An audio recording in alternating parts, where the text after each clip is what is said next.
So this is Rebecca. Yes, yeah, they were talking about her. You know the Course in Miracles? I don't know. I know of it, and I've got it at home, and I've read books that refer to it. And I've tried to Return to Love. You told me, right? And yes. you've heard of Marianne Williamson, yes, right? yes. So I know it's a fair bit, but I try to read it. Very well. What? What? I tried to read it, and I didn't know where to It's start, not so literature. No, exactly. No, it's not literature. So that's No, why. it's not very so easy. I know a fair bit. Okay. Very well then. We have another person coming at half of the class, or maybe around 12:30 or so. Eva, the translator. You met her? The one. Yes. Yes. Very well. She's Spanish. No, actually she's Polish. Polish. She came in. Yes. Yeah. Yes, she probably did. With Rocio, Yeah. right? Yes. Can you just fill that house up? Okay, well, Just let's just take an instant to settle in. Let the dog settle in.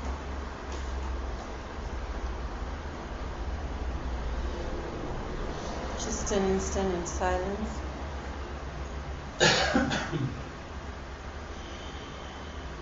I have no idea what topic we'll touch today, but we'll wait and see. Just take a deep breath.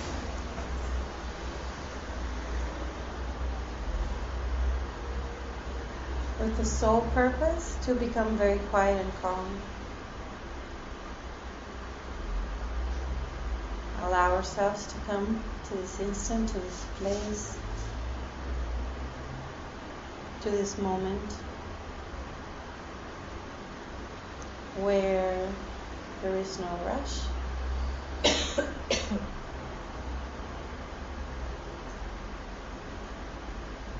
There's no fear.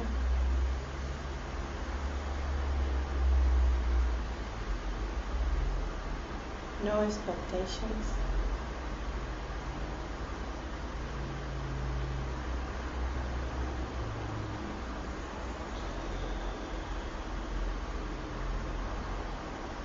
Just stillness, calmness, quietness, relaxedness.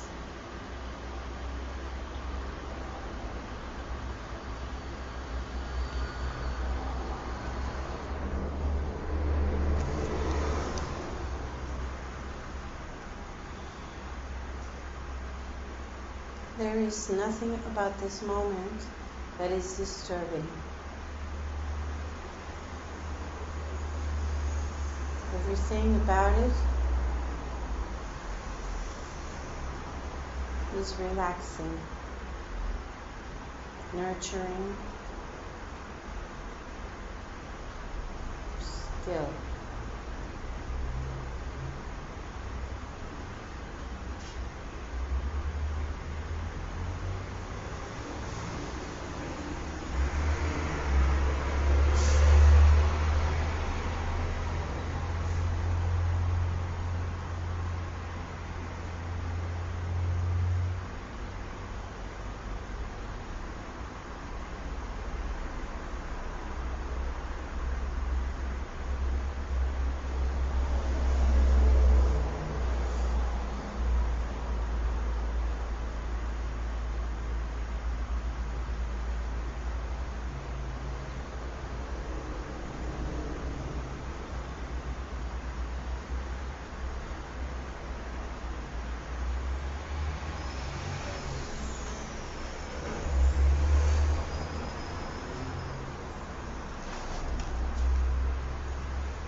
We've come together today with open-mindedness as a purpose, as an open heart.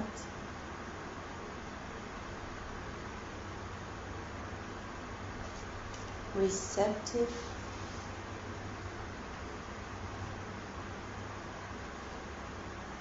humbly non-judgmental,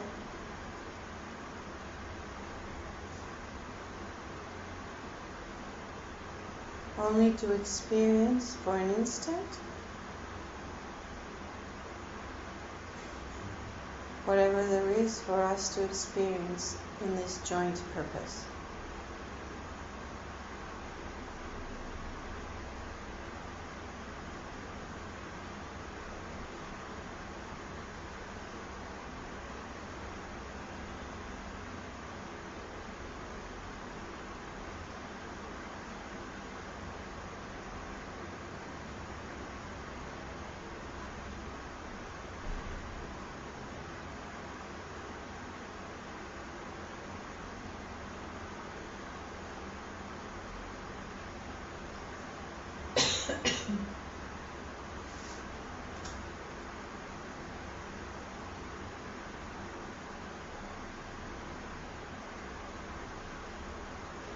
There is no rush.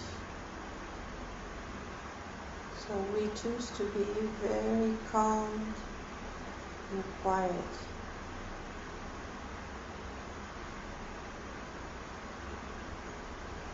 As a gift to ourselves.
Very gently, quietly, we start to move our feet a little bit.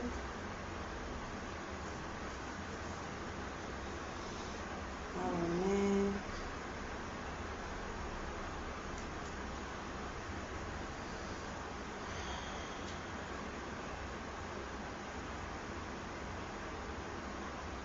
Open our eyes when we're ready. And just stay in a place of quietness and calmness, just for the sake of it.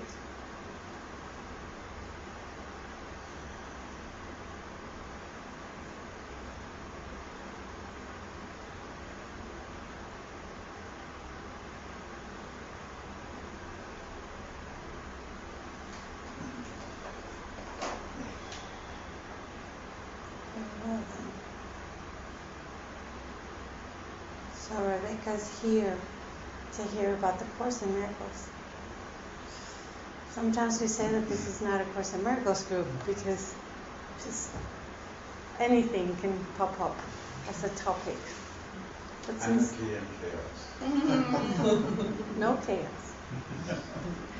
So since you are bringing this today, thank God, take the book and just open it wherever. English one? Yes, of course, this is in English. Course in Miracles. This is English? Yeah, that's English. Sorry, yes, that's the old one. Just open it wherever. Just take your time. There's no rush. Pick a code, any code. And then This just. is good.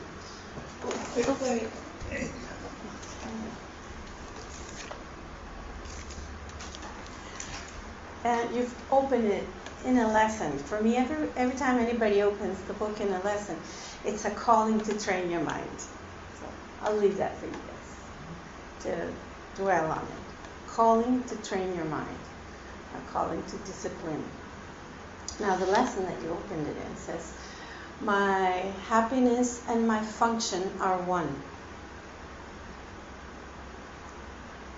So we were talking about this yesterday and the day before, about how many functions do I think I have? And this is like the great doubt of the human mind. What is my function? Why am I here? What am I supposed to do? Some of us think we have an ecological function. Some of us think we have the function of our parenthood. Some of us think we need to heal others. And yet, Jesus, through the Course in Miracles, says that we only have one function. And it is God's will, our function. And then it really gets strong. And the only function, which is the only will that our Source has for us, is happiness. And there are many, many, many lessons and chapters dedicated to this function, because it's very hard for the human mind to accept that my only function here is happiness. And yet, when we do accept that our only function here is happiness, everything reorganizes itself. Everything reorganizes itself so that everything acquires a new purpose aimed at the achievement of my only function. Am I making sense? It's like when it's very clear what my function is, when it's very clear what my purpose is, then everything that I do is but aimed at helping me achieve this function. So my relationships are no longer there to provide for me, to give me companionship, to give me sex, to give me conflict, to support my victimism, because these are different purposes that we give to the relationships, but they're there so that I may achieve my function, which is to be happy. And we all know that human relationships don't have that function. Not if they are guided by the ego as a teacher. Because the ego never has happiness as a function or as an aim. This is where we learn, we discipline our minds to choose the right teacher. To choose the teacher that always speaks on behalf of oneness. The only teacher that speaks on behalf of what the Course calls the sonship. I don't know if that word exists outside of the Course in Miracles. I have no idea. Sonship? Is it a biblical word? How's it spelled? S-U or like S-O? son, S-O. Sonship. S-O-N. From the son, the child of. No, that's a metaphor. Yeah? Okay. Yes, because in Spanish, its equivalent exists, in spirituality, but in English I wasn't so sure. So, pardon? I don't know the Bible that well to know if it Yes. appears. I haven't heard I've it never before. seen it in the Bible, the word sonship. Yes, well. So, many times, and this I've seen over and over when we speak of happiness, everybody says, oh, of course, I accept it as my function. And then the of course makes the phrase very trivial. Because there is no of course. Only the ego will say of course quickly when presented with such an in-depth concept. Because as soon as you say of course, you go to the next page and you don't go deeper into it. Yes? When somebody tells you, oh, do you want to do this? Yes, of course. And you carry on. Yes? There's no depth to it. So we need to avoid the expression of course and simply stop for an instant and observe within my heart, am I willing to achieve my function? Because my function and my happiness are one. And my function and God's will are one. Thus, God's will my function and happiness are the same. For so long, the human mind, the ego mind, has thought that there was a terrifying source that willed not happiness for me, but sacrifice. That was, am I speaking good English today? Yes? Sorry, sometimes I just say things and say, oh, that sounds weird. So, if you observe, I've done this to my own mind, to my own ways. I'm Latin America, so the idea of God and the Catholic Church are very in our culture, the same with Spain, but you guys are not Spanish, so I don't know how it is for you. But it was very clear for me. I was taught somewhere, even though I didn't go to church and I didn't go to a Catholic school, but it was in culture, that sacrifice was what God wanted from me, Well, not God happiness. wanted from his son, supposedly.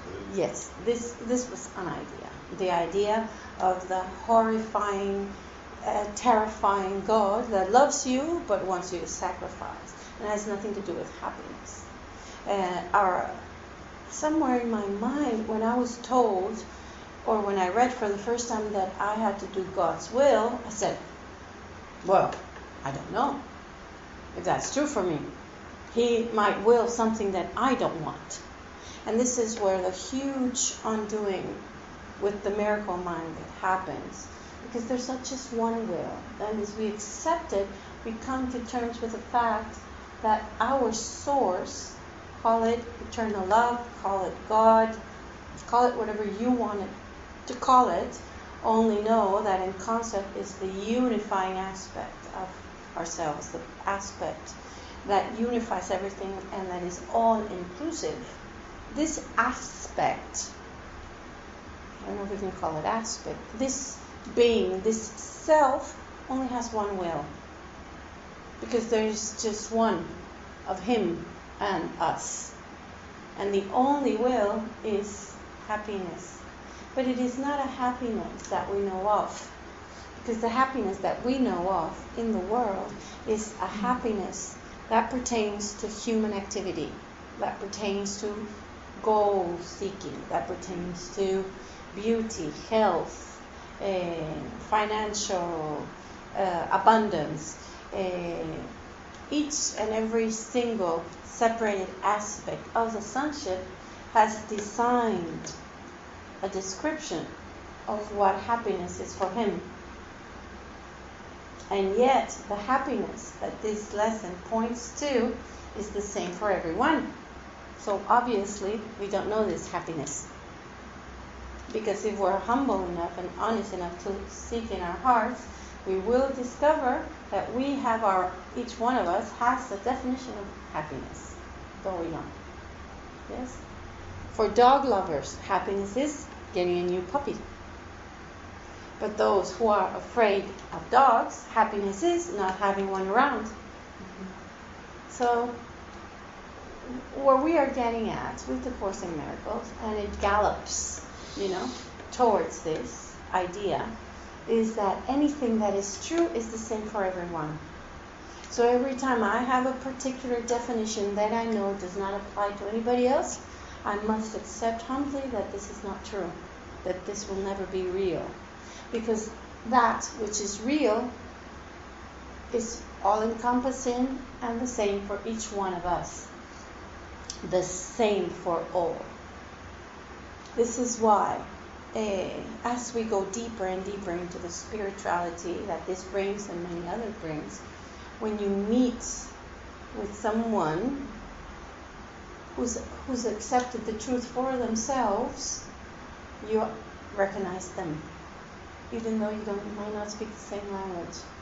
But there is a truth that, blooms, obviously, into the mind without any effort when the truth has been accepted, and it can be recognized. Am I making sense?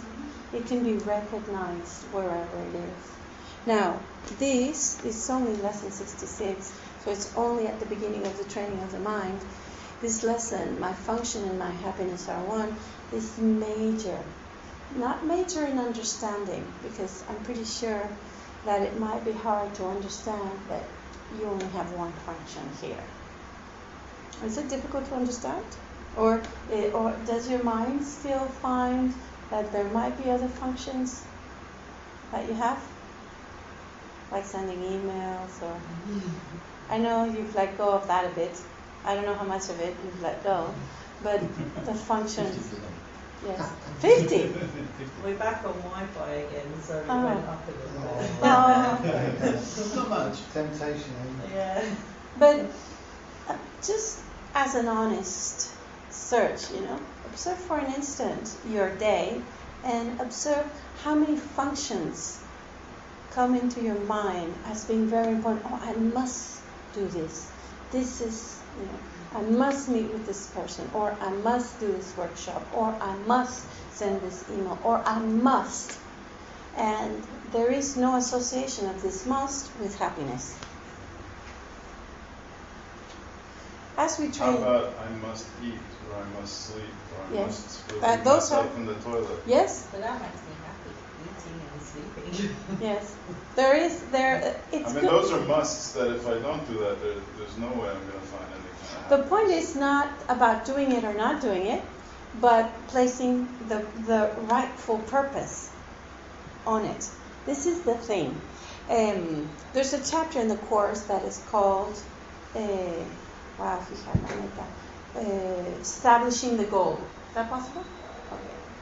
Because sometimes, the titles come in Spanish and in English. Establishing the goal is deciding, what is my purpose here?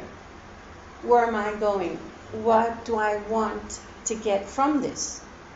And you can include your bodily activities there. It's not about not sending the email or not having a healing section. It's simply about the shift. What is my purpose? What is my goal? What is my objective, my aim right here? What is my function? Function has nothing to do with the physicality of it. Could it be synonymous with purpose? Yes, absolutely. Well, yeah, I sort of...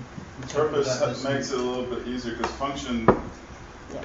in language, at least in English, It seems to seems imply to be a physical. doing. Well, what about intent? It's the same as purpose.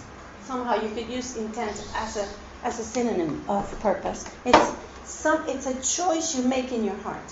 For example, I'll give you an example so you can contrast it to what I'm saying. For example, your partner invites you, for example, you, Malcolm, your partner invites you to a jewelry making potluck.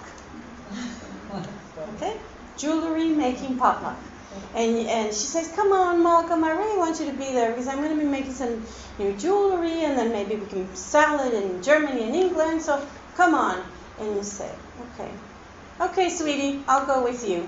And then in your mind, you establish the purpose and you say, well, I'll get really bored, but then she'll know how much I love her. And you establish the purpose. Once you've established what you want to come of this, it's happening for you. There's no chance of happiness there because you've already established the purpose. Yes? You know how many times we do this with our relationships, with our activities, with going to the loop, for example. Oh man, I'm going to the loop. Oh, that's going to be painful. You've established the purpose. I'm going to have a terrible time. It's going to hurt. I'm being a little awkward here, but we do this. Can you see how we do this? So we are disciplining our mind to make another choice, to make a different choice, to accept that every time my function, my objective, my intention is not happiness, I'm making a mistake. I am delaying my function. Could you say that that's being dysfunctional? Well, there you go. Isn't that the description exactly of being dysfunctional? Dysfunctional is being unhappy. There's no way dysfunctional and happy fit in the same place. So it's a bit like having I'm going to use a bit of a cliche, but like having a positive attitude towards when you do things. So when you do things, then you're coming from a space of intending to be happy, or so that it permeates through your whole life. So rather than when you're doing things begrudgingly or it's deeper. No, yes, you are. Yes, you are. It's deeper than that. Because that kind of puts it into the future. I will be happy if I go to that. It's work external. Oh, no, it's, no, but it's deeper. You just a positive attitude. Yes. Okay. Well, positive thinking has. No, but then it becomes a state of being. Because if you're doing everything, that's why I said, if you're doing everything with that kind of intention, or, I mean, obviously you can't do it consciously, but then if you... There's an idea, but I must stop you there. When we think of positive thinking, we support negative thinking. So this happiness that the Course in Miracles speaks of has no opposite. Because it's God's will for you. God has no opposites. So this positive thinking hides negative thinking. There's a struggle there at all times. I remember watching this movie, What the Bleep Do We Know? Have you seen it? Yes? And there's the theology expert, this very man with white hair, and he says, positive thinking, with this accent, he says, more or less, he describes it as the topping on a cake of negative thinking. You have this very negative thinking hidden within you as the human experience, and then you cover it up with positive thinking. This is not it. This is a choice into the unknown, because this happiness that we're aiming at as our function is not of this world. Thus, it's a choice into the unknown. We really don't know what it's like. Those who think they can know what it is choose positive thinking.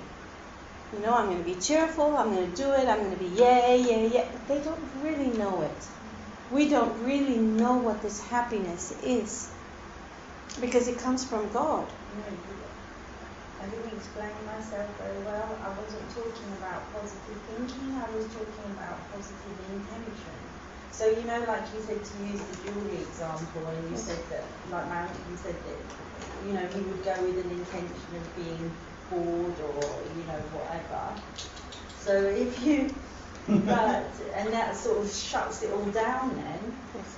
But if you went with an intention of just being open and being open to a happiness within that experience, then that's a sort of slightly different way of approaching things. Yes, I must insist on the description that the Course makes of this. I'm going to dissect the words, dissect them. Yes.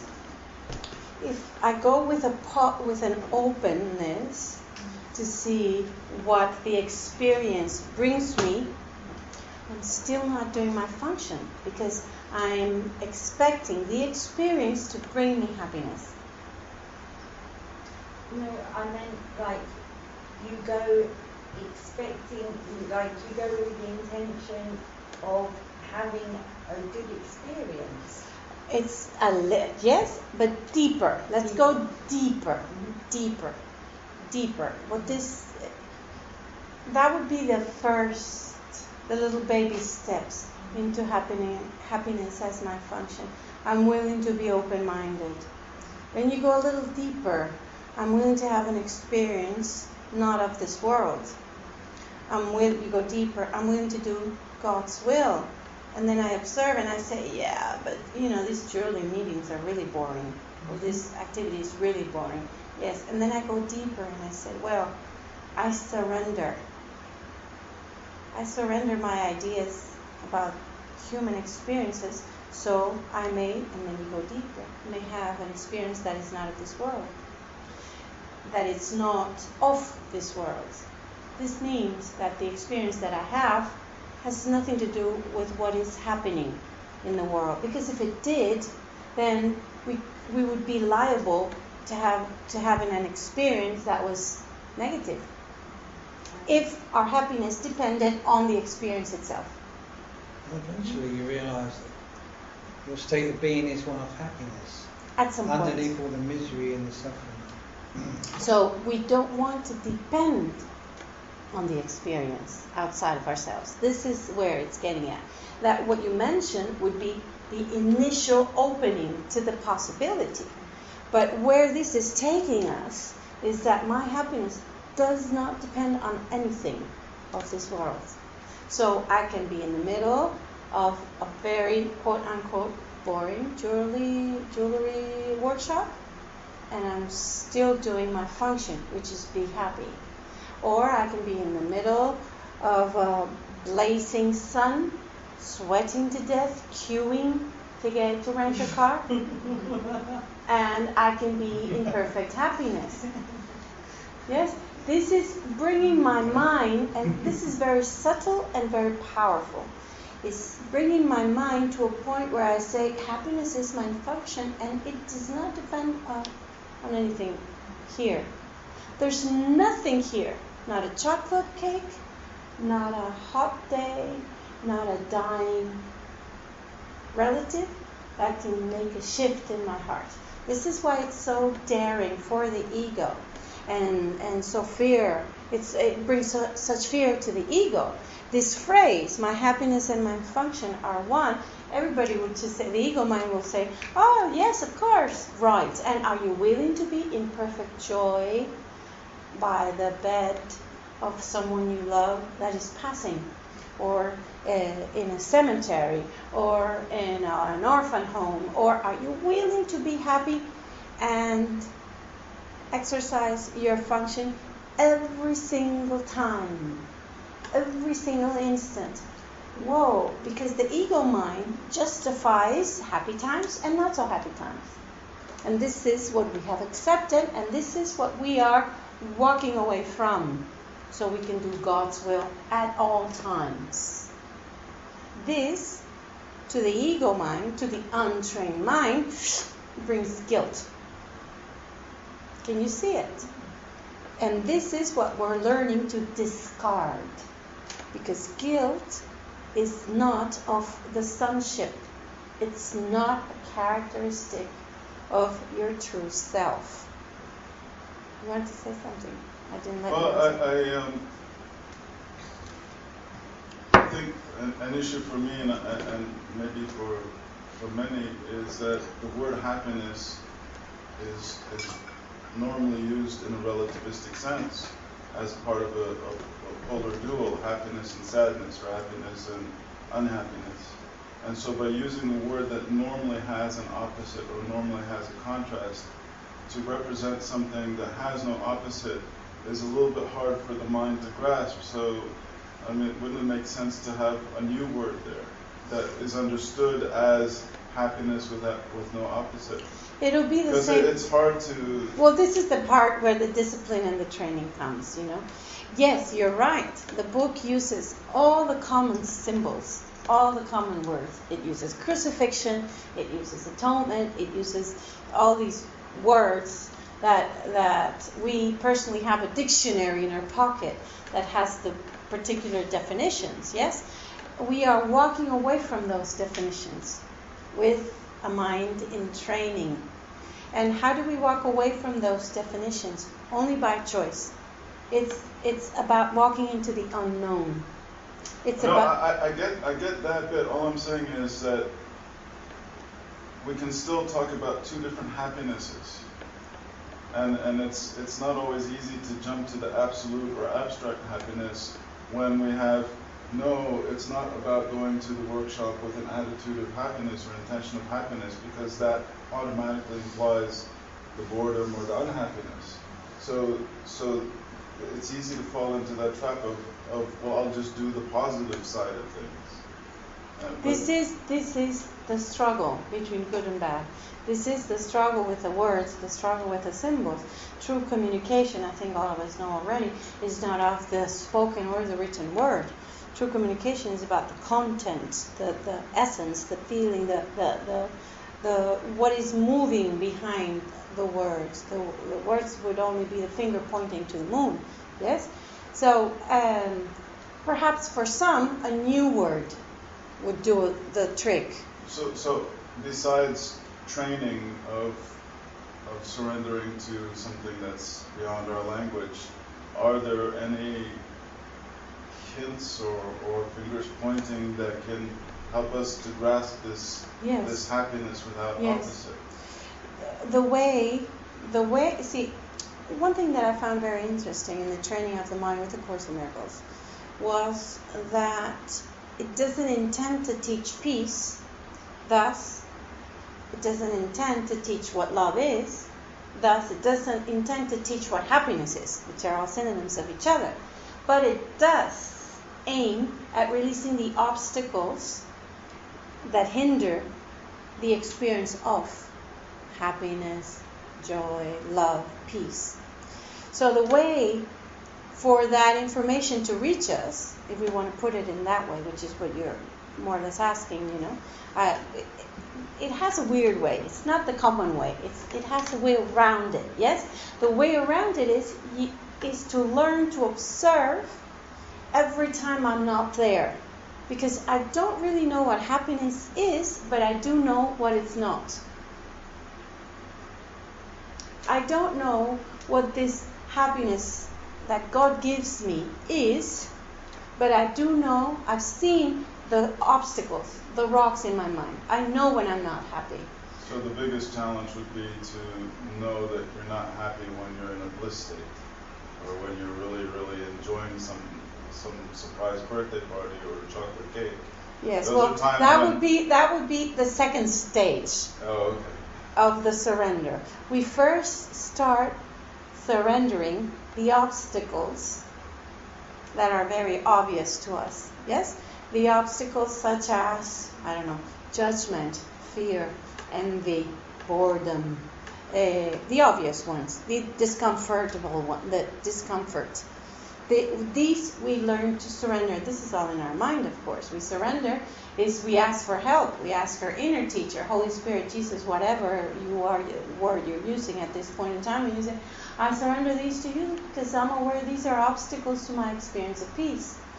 And then when I'm having a wonderful time at a football game, birthday party, wonderful time, when the mind is trained, there is a hint. There's a little alarm that goes off and says, oh, this is not going to last forever. So then you know that this too has to be given away because it has an opposite. When you give it away, when you surrender it, it doesn't mean you're going to miss this beautiful experience. It doesn't mean that, even though the ego might say it does.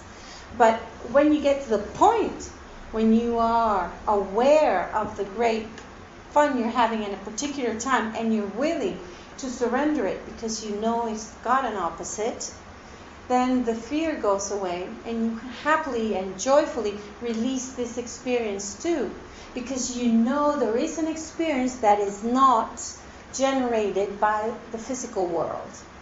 And the only way for this experience to bloom in my mind is that I let go of the experiences of the physical world.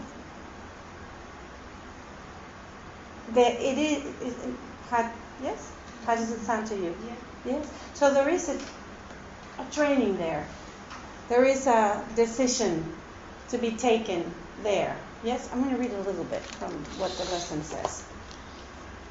You have surely noticed an emphasis throughout our recent lessons on the connection between fulfilling your function and achieving happiness. This is because you do not really see the connection.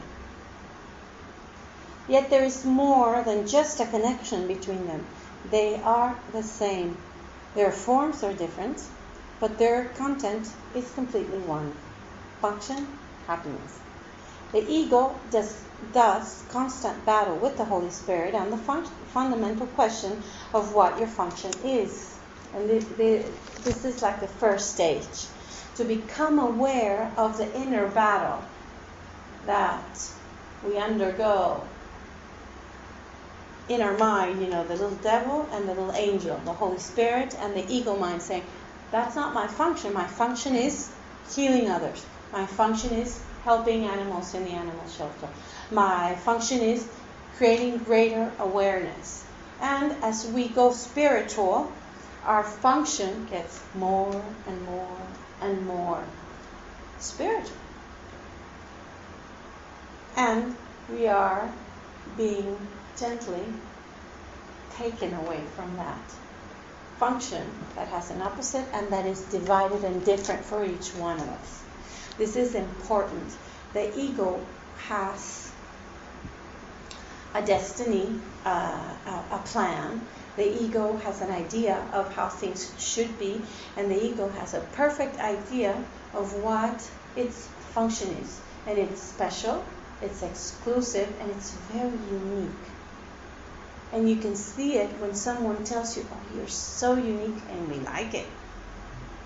When someone tells you, you're so unique, never change, stay just the way you are. And when you hear it, doesn't it feel good? Initially? Pardon? This is exactly what happened. So, Make you feel good?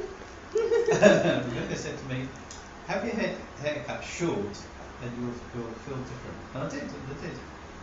Because I felt not special, but just a lot different. well, this is the thing. Definitely fed my ego. With our physicality, with our spiritual practice, with the way we teach, with the way we approach things, we all want to be unique, special, and different. And going past that desire is a big challenge. You just realized that, yes? It's the biggest challenge. Will you be willing to be not so unique, not so special, not so different?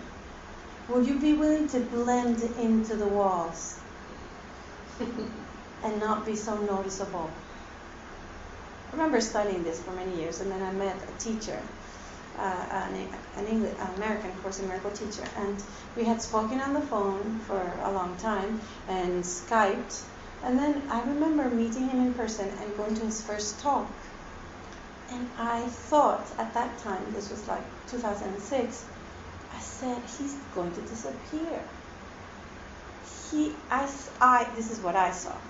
And this was the first time this hit me. I thought, wow, how can because he's a big man, bigger even than Steve, yes, very big. And I looked at him and I said, he's going to disappear. And I thought, wow, can I ever reach such a state of humbleness? I could see that he was so out there and all the eyes were on him and what he was saying was so fabulous. And at the same time, he was disappearing. I have no explanation for that. It was like he was transparent. I'm saying, wow, I got it. I got it. It's so, there's always a chance to lose your path, to just take a wrong step and you were on the right path and then you took the wrong one. But the point is, the ego always wants to make you special and different. Would you be willing, honestly, even in just a thought, to walk away from the differences and join everyone in the similarity? And the similarity is the function, the happiness. We can truly meet each other there, but there is no other place where we truly meet. Because in the places that the ego offers as scenarios for happiness, these as scenarios are plagued with differences, uniqueness, selectivity, exclusiveness. Conditions. In those places, God is not. True happiness is not. Thus, if we can walk the humble path that says, I want it, but I don't know what it is. So I'm not going to impose my ideas about it on my own mind. I'll just be very alert to everything that it is not, so I may release it. And when I've released whatever I have to release, that experience that is not of this world will reach me. No doubt. It's guaranteed by my source. This is the battle that the ego has, that constantly with the Holy Spirit. Because what's my function? Your function is happening. Okay, yeah. But what's my function? What do I have to do to be happy? Do I have to go with the ministers, and teach religion to the Indians? This was the utmost, the ulterior motive for the priests several years ago. The Jesuits, yes, who went, at least to Venezuela, they went all around to the missionaries, and they would die for this. They felt and killed for this, yes. And you could see that it was all about sacrifice and battle and struggle. How can God be present there? And this is the restructuring of the Course in Miracles in our mind and our ideas about God as a word. Let's release the word, love, eternity. How can it be variable if it's eternal? How can it change so much if it's infinite? How can it be sometimes cold, sometimes hot, if it's shapeless, formless, if it's never born to this world? So, we are walking the path of the unknown and releasing the fear of the unknown. Once the mind begins to be trained in the love of God, the fear of the unknown disappears, and then we have a different opportunity to experience ourselves and others. Because the fear is no longer a hindrance. The fear of the unknown, because where we're going, I always remember this image of a movie that I really liked was Back to the Future. You guys remember that movie? Best movie ever made. Yes, I've seen it so many times. And sometimes when I'm called to speak about this, walking into the unknown, an image from this movie pops into my mind, and it's the last image of the first movie, and it says when the doctor comes back for Morty to take him, and Marty says, oh, but we don't have a highway to run the car enough to, and they get in the car, and the doctor says, where we're going, we don't need roads. I remember that phrase, and it's like, where are we going then? Because it's into the unknown completely. This is the same thing. Where we're going, we don't need the human experience to be happy. And why would we take this trip? Because we trust the one who's accompanying us. And that companion is an inner teacher. In the case of the movie, it was Dr. whatever, I don't remember the name of the character. But the main character, Marty, trusted the guy. So when the guy said, where we're going, we don't need roads, he kind of said, oh, really? I don't know where I'm going. But he trusted. So they went. This is the same thing. We don't know where we're going. If we pretend to know where we're going, and when I say where we're going, I mean happiness. Yes, because this is the topic today. Rebecca brought it for us. So, if this is where we're going, I mean, come on. We don't know where we're going. We don't. If you accept that we don't, we'll get there faster than if we pretend to know that we know. Am I making sense? So the whole journey, the whole spiritual journey is releasing the need to know and taking the chance into the unknown through trust. This is the shift. Yes? We can start with positive thinking, but it's just a little tip of the iceberg. The positive thinking is just the desire to be happy. Just the desire. And this brings positive thinking into the world. It's like, no, I'm not. But we have to be careful, because positive thinking could very well be another description for denial. I'm positive, and I'm pushing back everything that I don't want to look at. And this is the battle. I'm going to read a little bit about it. The ego does constant battle with the Holy Spirit on the fundamental question of what your function is. So does it do constant battle with the Holy Spirit about what your happiness is. It is not a two-way battle. The ego attacks and the Holy Spirit does not respond. He knows what your function is, and he knows that it is your happiness. And this is basic. Because in our spiritual journey, many times, I'm pretty sure you've experienced this, you have one idea and another idea, and they battle. Buddhists say one thing, Catholics say another thing. The Palestinians and the Israeli, and there's a constant battle.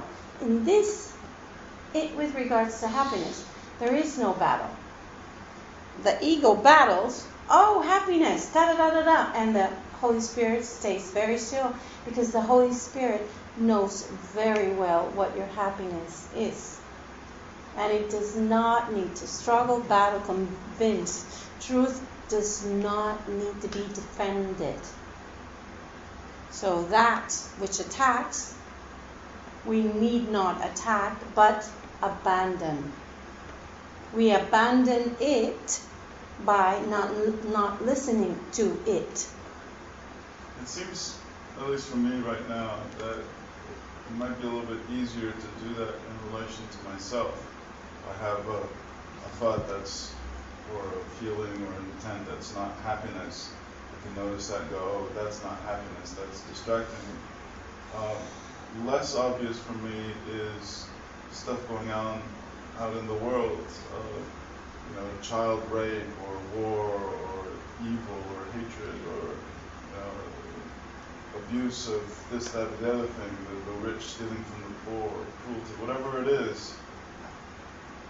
That seems to me a greater challenge, dealing with the actions and intents and attitudes of others rather than my own thing. Because if somebody hits me in the face, that's definitely harder to maintain, happiness is my function, rather than if they smile at me. There seems to be two experiences. The one I have with myself and the things happening directly to myself, and the events happening in the world. It seems to be two things, but observe it closely and discover that it is all happening to you. It is all happening to you. It is all about how you feel. Every single moment, you only have what you feel. It might seem that it's happening to Malcolm or to the children of Africa or to the women in whatever country, but what you see, what you feel, what you experience is happening to you. It is your experience. I just had a recent experience that might portray this for you. I was watching a movie. We were watching this movie at lunch. We put a movie to watch at lunch, and there was a scene where this little boy has some kind of a cancer, and they inject him something in the chest area, but it was very evident. You could see. Graphic? Yes, very graphic. This is the little boy, shaved head. He's looking a little ill. He's in the bed, and there's an injection of some kind of a fluid, and it went somewhere in here that was injected into his chest. And I had a feeling of grossness run through me, like probably yuck or fear. It's like under here. Like I'm going to faint from this image. You guys ever felt this? Some people get this when they see blood or this kind of thing.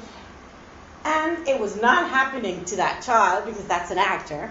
It's not happening to me, but it's happening to me. It's showing me that there is a thought, a fear, an experience in my mind that is giving me this physical experience. But I know it's not true. I'm just watching a movie. It wasn't even news. But still it felt very real. It felt, this was like 3 days ago. And I You still feel revulsion. I didn't even mention it to him. Because, I mean, I can't mention to him everything that goes through my mind, even though I'm sure he would want to. But I already share enough, and he already thinks it's a lot. But it's like, oh man, don't you ever stop? And then, no, I never stop. So I'm having this experience while we're having lunch and watching a movie. I did say I don't want to see any more dramatic movies. Please don't give me any more of these. But I felt this physical, and I released it in my mind to my inner teacher. I said, I know this pertains to a judgment, a fear I thought I have in my mind. A fear that my children can be in pain, a fear that I can be in that kind of pain, an association to the physicality of the experience.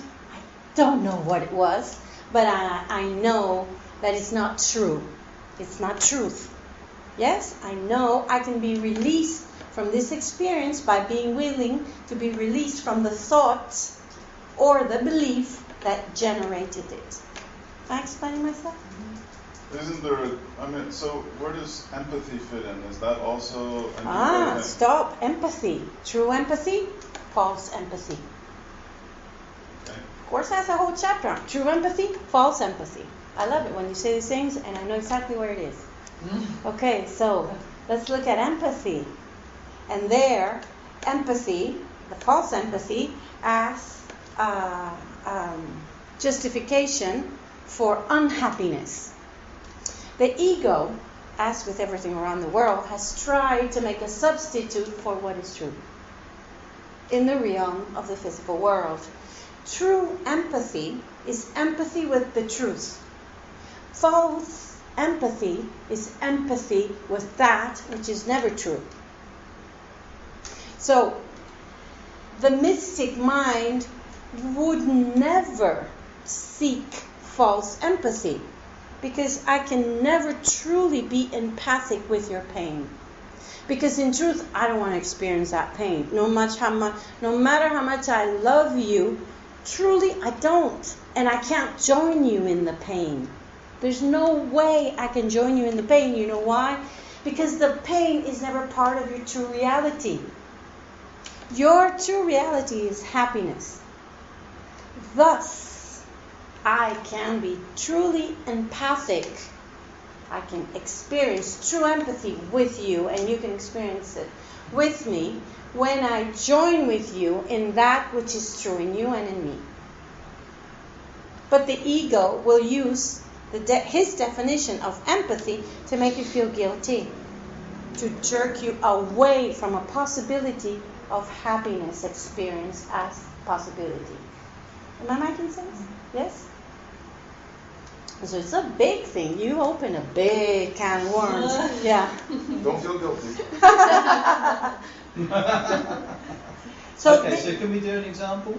So, like, I brought up like kids, in England they have this big thing about the politicians helping kids to be used to it. So this is obvious cruelty in front of your eyes. Let's take with these kind of things. I think it's important that we bring it to a personal experience, because if we keep it in the realm of the possibilities that have nothing to do with us, are not touching us directly, it's very hard to make the shift truly, because you don't, Is it too abstract? Or? It's too abstract when it's not touching you. Okay. Well, Okay. I'll do one then. So I'm with my wife on her deathbed. Yes. Okay. She could not, and this is something I've hung on to. She could not communicate with me. All she could do with this was this with her hands, and I didn't know what it meant. Okay. And this is the last minutes of her death, and I just didn't know what it meant.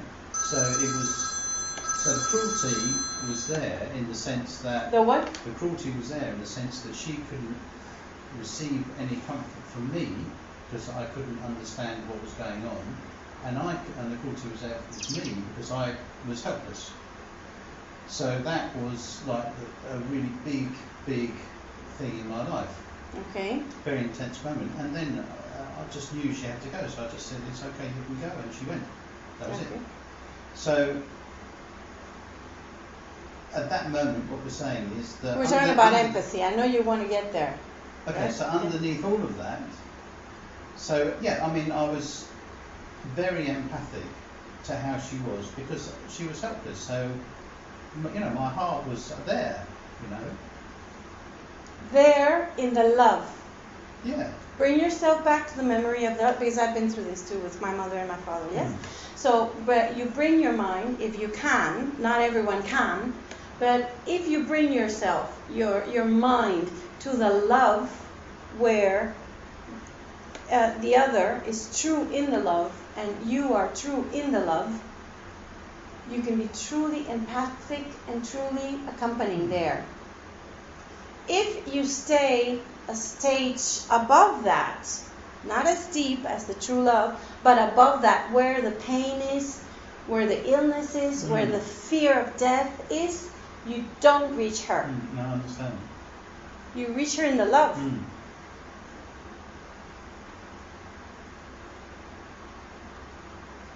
Yes? Yeah, I get it, yeah. Yes, you reach her in the love. Yeah. The same happens when, for example, I did a lot of accompanying people in their deathbeds. I was asked to do that, but they were not awake. I didn't know them. They were asleep. I mean, they were in coma, most of the people that I was called to come. And I felt so empathic. And I felt such love for, I was able to connect to the aspect of the other where the other and myself are one.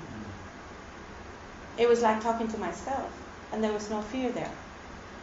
And it's funny because at the time, I was just with it, you know, I was absolutely there, and the emotion that came after, not at the time, because I think I was doing it. I'm pretty sure you were. Because I was just in that place. But I must highlight something for you so that you may release it.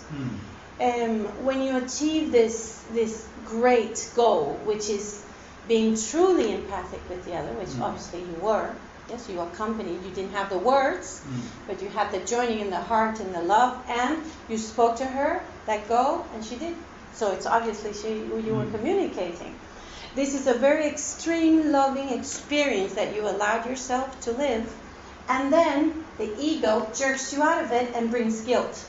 Oh, I didn't talk to her. Oh, I didn't do enough. Oh, I should have had another doctor. Oh, I should have. And we need the trained mind to say, okay, I'm not going to pay attention to you. I am entitled to my perfect joy because I've just had a mystical experience with my other. The physical body is no longer here, but the love is. So, all of us are entitled to this very mystical experience with one another. This true empathy is what we really are. Wow. And many times when we are in an extreme experience like the one you've just told, we're there. We're there because that's our true nature. We are there. I didn't realize that. You see? And then the ego will slap you in the face and say, what have you done? You've joined in love eternal. Are you crazy? You got to feel a little guilty about it. Can you see that? Yeah, totally, yeah. Yes, because I can so tell you that I've been there exactly like you've told, like you've said it with my father. Yeah. Exactly, just like that. Yeah. He couldn't talk, but I was there. I said, "You can go. It's okay." He left, and I was so peaceful. And then the ego saying, "You didn't do enough," but my mind is trained. And I heard those thoughts, and I said, "That's not who I am. I am pure love eternal. I am entitled to this experience." Guiltlessly. Yeah, no, it's interesting because like the nurse comes in, then the doctors come in, then the administrator of the hospital comes in. Are you all right? Are you all right? You know, it's a terrible thing, and of course all that stuff is put on you. Yes, no. That is just what we were talking with, how this whole conversation came up. You are in this very mystical experience, and then the false empathy opens the door and walks in. And all of these people who don't know you, who don't really care about you or your partner, yes, but they are giving you some false empathy. Oh, they could even cry with you. Yeah. But that's all false. We need to look at that in the face. Yeah. It's absolutely false. All of that is self-interest, isn't it? It's the ego I want mind. you to have a good impression of the hospital so you don't sue us. Totally. It's totally false. the administrator. Absolutely. Oh my God, I've got to fill out some forms now. It's I've got to false make sure it's right. empathy. We don't Yeah. want to be. See, this is where I cannot, how can I say, inspire you more and more and more to turn your mind. This is where the trained mind kicks in. And you see this and you say, oh, hello, I'm not interested. And you walk away. I remember with my father, I was by myself. And I had to take care of so many things, yes, and I wanted him, he didn't want to get buried, and he wanted to be cremated. The moment I felt he was no longer in that body, I was no longer interested. No, that's It was- exactly how I felt. Wow! Yeah. I'm saying, he's not there anymore. Yeah, yeah. I wasn't interested. So they kept telling me, do you want a fancy coffin? Do you want a da-da-da-da-da? Do you want this? And I said, I want the cheapest and the fastest. Oh, do you want the pajamas back? And I said, no, burn them, take them, I don't care. And they were like, oh my gosh, don't you care about your father? Oh, I do. Yeah. Not about that. That's not my father. But I was, well, it was very solid and clear in my mind what was going on. Because I had just allowed myself a very joining mystical experience with my father, with my dear one. And then the body was left behind. For me, it was very clear that the body was not my dear one. So I just disposed of it like you dispose of anything else. But with me, it was quite interesting because what actually happened was, they took the body to the undertakers, and then you're actually pressured to go in and sit with the body. People said to me, have you been down and sat with the body? Have you done it? And if you haven't done it, Well, they tell you, have you sat with her or with him? Yes. Yeah. But these actually, I have to say that all the people who said it to me were all Catholics. This is Sarah, It's rituals. Sarah's mum. Yes. Oh, okay. Malcolm, Yeah. we are, Yeah, it's ritual, when yeah. I say we, is because you Wow. are in my life right now, and this is what I'm doing. So Yeah. if you came here, somehow you're doing this too. Yeah. Yes, Wow. we are walking away from the routines of the world. The routines of the world are routines and rituals around death and birth. It's the same thing when a little baby Wow. is born, there's a huge ritual around it, and then when a body is laid aside, there's a whole ritual about it, and it's around pain and suffering and false empathy. And we are walking away from that truly only, at least today, because we want to realize that our happiness and our function are one. And when that is very clear in our mind, everything falls into place. Yeah. I mean, I didn't plan what I was going to do. I didn't plan what I was going to do or say during these hard times, quote unquote. But it happened naturally because my purpose was happiness. That was my purpose. That was my aim in every single moment. I had a little doubt for a moment. I felt a little teary-eyed, but then it was so hard in my mind. This is my purpose. This is who I am. This is who he is. This is who we are all. And it just went. I remember I didn't have any money either. At that, and where we lived, the body had to be transported to another city to be cremated and then brought back. So it was going to be very expensive. And I started getting messages. Cheaper coming back though. It's a small package. Yes. It's true. It was quite heavy though, I thought. It was heavier than I thought. And then I started getting messages from my students. I was, of course, a miracle teacher already. From my students saying, I have 100,000, I have 500,000, I have bolivares, that is, da-da-da-da-da. And in less than an hour, the whole sum was ready. Wow. Da-da-da-da. Very fast, everything disposed of, no drama, no suffering, no nothing. Then what happens? The ego says, you're not a good daughter. Yeah, that's it. You didn't suffer I enough. still get that now. From I my know. best friends. I think you still get it. I understand it, yeah. Yes. Yeah. Yes. But I still. Perhaps all that crap. you're coming closer to the point where you say, I'm entitled to my function completely. I choose my function completely. No, but now we've just done that discussion totally, because it's so graphic. You know, walking through the door is the full sympathy with the clothes of the doctor Yes. or the clothes of the nurse or the clothes of it's such And a from the great friends too, and example. from the close ones too. Mm. I can never approach you with sadness and be truly empathic, because you are not sadness. Empathy is when you join another in a place where they are, and you are never sadness. No. You are always joy. This is your true reality, and this is true for each and every one of us. So when I come to you with sadness, I'm being very false, even though I might not know it. I'm never going to look at somebody the same. If they come to me, I'm just going to go, no, go away, I'll laugh.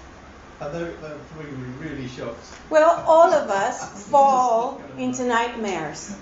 Just yesterday, one of A Course in Miracles I really love called me 3 times during the day. You know, he's in Spain somewhere. And I said, wow, we've spoken 3 times today. And I said, yeah. He said, and he was telling, one of the things he talked to me about was how whenever he seems to be down for some reason, he calls me immediately because I remind him, hey. And we join in what is true.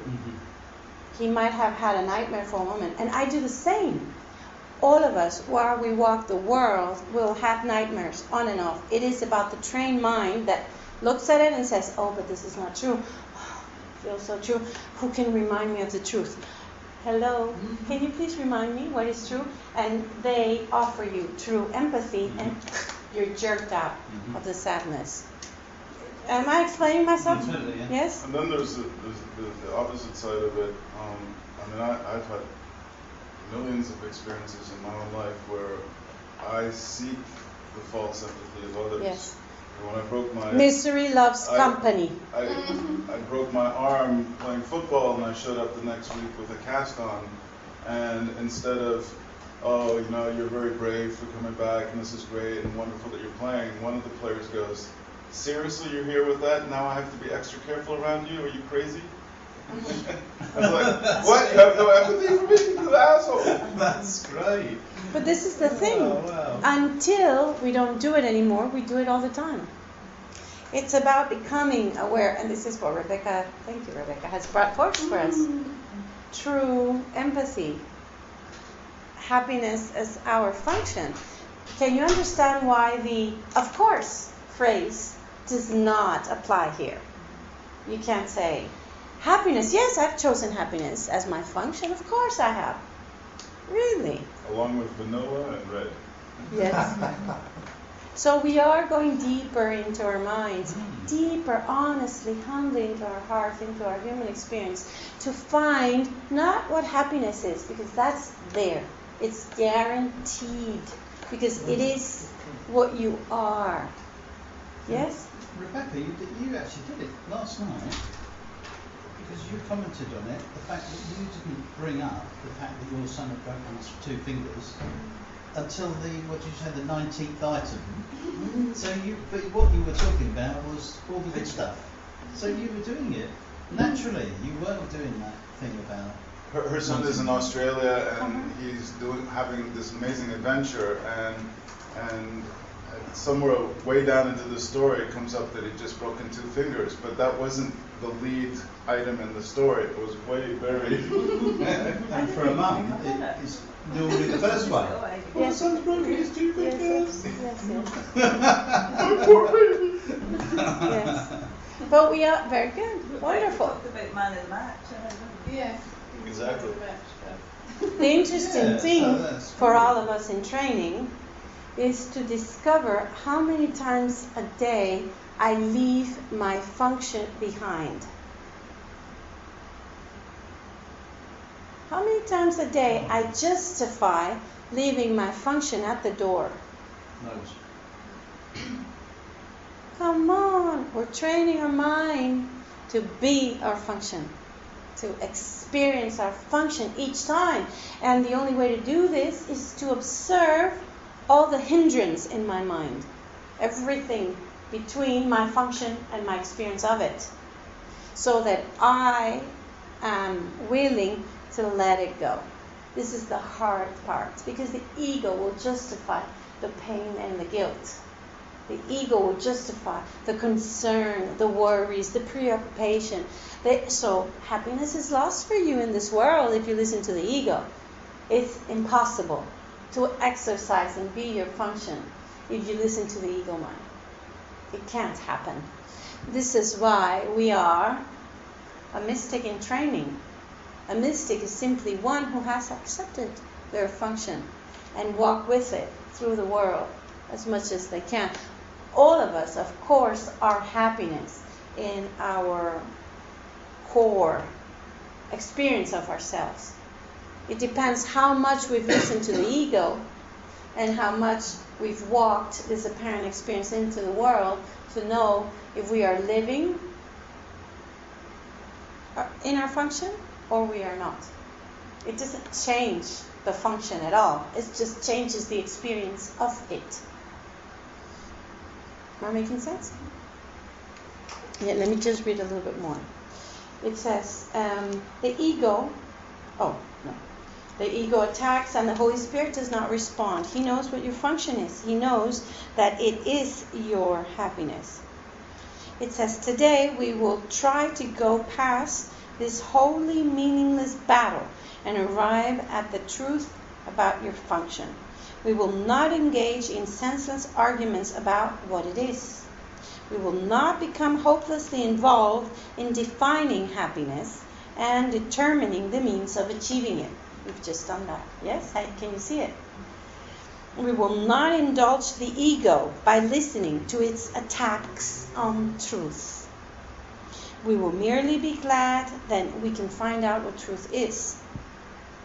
Our longer practice period today has as its purpose your acceptance of the fact that not only is there a real connection between the function God gave you and your happiness, but that they are actually identical. Love gives you only happiness.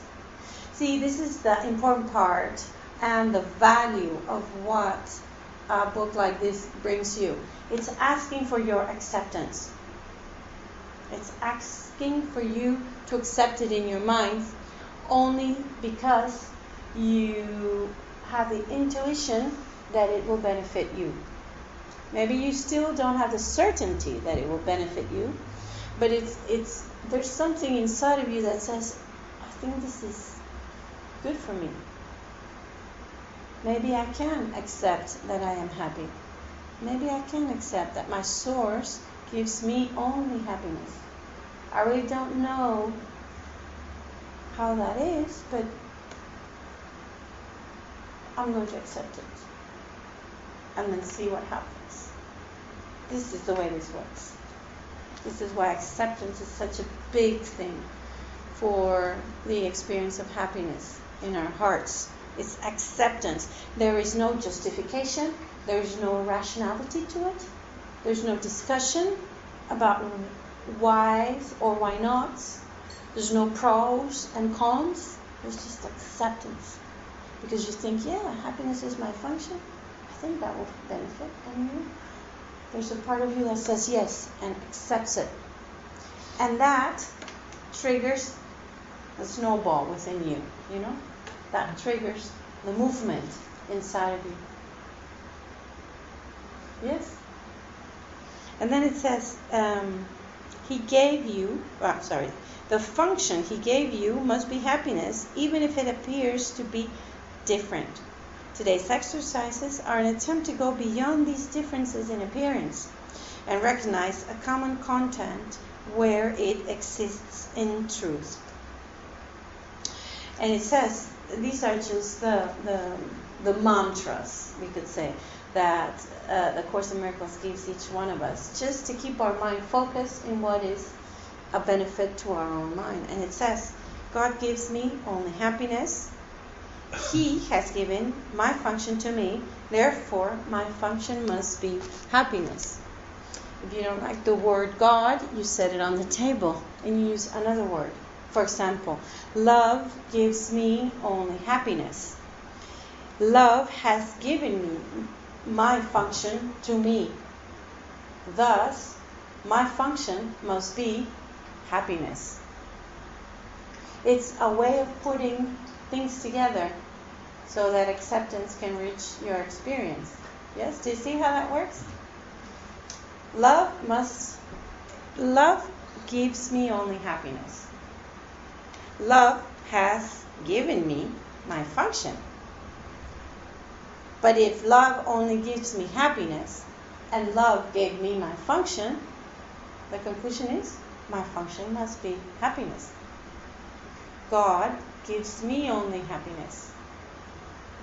God gave me my function. But if love gives me only happiness and He has given me my function must be happiness. And then over and over and over and over. There's a part of us that says yes to this. There's a part of us, even though the argumentative mind will pop up, oh, but this and that and that. There's an aspect of us that has already accepted this. And it's a start. It's like it will start to grow within you. You need not worry about how or when it's going to reach the absoluteness of your experience in the world. But it's growing. It's there. It's expanding within you. You want to say something? No? Do you want to say something? No? Anybody want to say something? Pam, you're quiet today. There's nothing coming up. Good. Wonderful. When there's no questions. This is what we talked about yesterday. Yes, can you give me some more? What were you talking about yesterday? About? This Yes. subject. This exact conversation. That's well, there you go. And do you know what was weird? Rebecca said to me, we were both reading A Return to Love. She said, what page are you on? I said 25. So I've just read, and we've just read the same paragraph. Together. Ah, it's beautiful. We started the book at different times. Yeah. Yes. The Return to Love. Wow, she did great. This woman who wrote this book 25 years ago. Oh my gosh. Yes, a huge breakthrough for the world because it's been translated to as many languages as A Course in Miracles, and it's been used as a door opener for the Course in Miracles forever. Before the disappearance of the universe, which is another door opener now, it was The Return to Love. Because it's so simple, so small, so easy to read. Yes, very well. Now, it tells us, try to see the logic in this sequence. I think we just saw it, yes? God only gives me love. God gives me my function. If God gives me only love, and He gives me my if God gives me only happiness, and He gives me my function, then there's a logical sequence. It's aimed at the truth within you, so that acceptance will nestle in your heart and grow from there. Yes? Now. So what do you do then when the ego's coming up and it's getting really violent and? It's like what we were saying with Malcolm when you make a choice in your mind towards true joy, true happiness, the ego will get violent. It will get more and more vicious as you go closer and closer to the love, to the light, to the happiness, because it needs to grasp his territory. It's like love is taking over, so the attack is bigger. And it's like a cornered animal. Yes. So, look, I just read something that is very interesting, and it says, it is not a two-way battle. The ego attacks, and the Holy Spirit does not respond. The Holy Spirit is not outside of you. The Holy Spirit is you. Is your higher self. Remember we've talked about this before. So, and this is the practice. This is where we have to get very proficient, very strong. When the ego attacks, we don't respond. when the ego gets vicious and talks to you about hatred, about envy, about violence, about da da da da da, we don't respond. You've done this. I know, but it's getting harder and Well, harder. you're stronger and stronger. This is just the way it is until it pops, until it's gone, until we don't no longer need to. It won't be happening anymore. The way forward is not responding to it, and this is all happening in our minds. This is the story behind that little church up on the hill. It's not a church. What would you call it? A shrine. Up on the hill, some man from town had this struggle within his heart. And somehow he must have been walking through the forest, and in that place he sat down and did not respond to evil. Did not respond. This is where we need all our spiritual muscle to stay still. Doesn't seem that way, but that's what it takes. Hola. That's my daughter. She's just getting in. Listen, sweetie, if you're going to boil some water, boil more. Okay? Yes? So, do not respond inside. There's nothing else to be done. She asks, how do you not respond? She wants more. Oh, What she yes. just says, it's getting stronger. Yes, yes. Well, depending where you're coming from. Yes, depending where you're coming from, depending how trained you are, depending what your background is in terms of spiritual work. Each one of us has ways. In my lifetime, if I can be used as an example, because you're asking me, I'll give you my example, but that doesn't mean it's going to work for you. It's worked for me. When I was younger in time, when my mind wasn't as trained, when I was younger, but I knew, I've known this always, you know. Whenever the ego was screaming at me, I used music. I would play songs that I liked, that relaxed me, or that I knew triggered happiness, and I just said, okay, this is not the aspect of me that is true, and I would not look at it and dwell on it, you know. Oh yes, I'm depressed because people have been so envious at me, and they've done this and this and this and this, and this still happens to me. I still get a lot of ego attacks, you know, and I've been trained to not look at them, but they're more vicious, like you say. So sometimes I find it hard, but I know this is not true.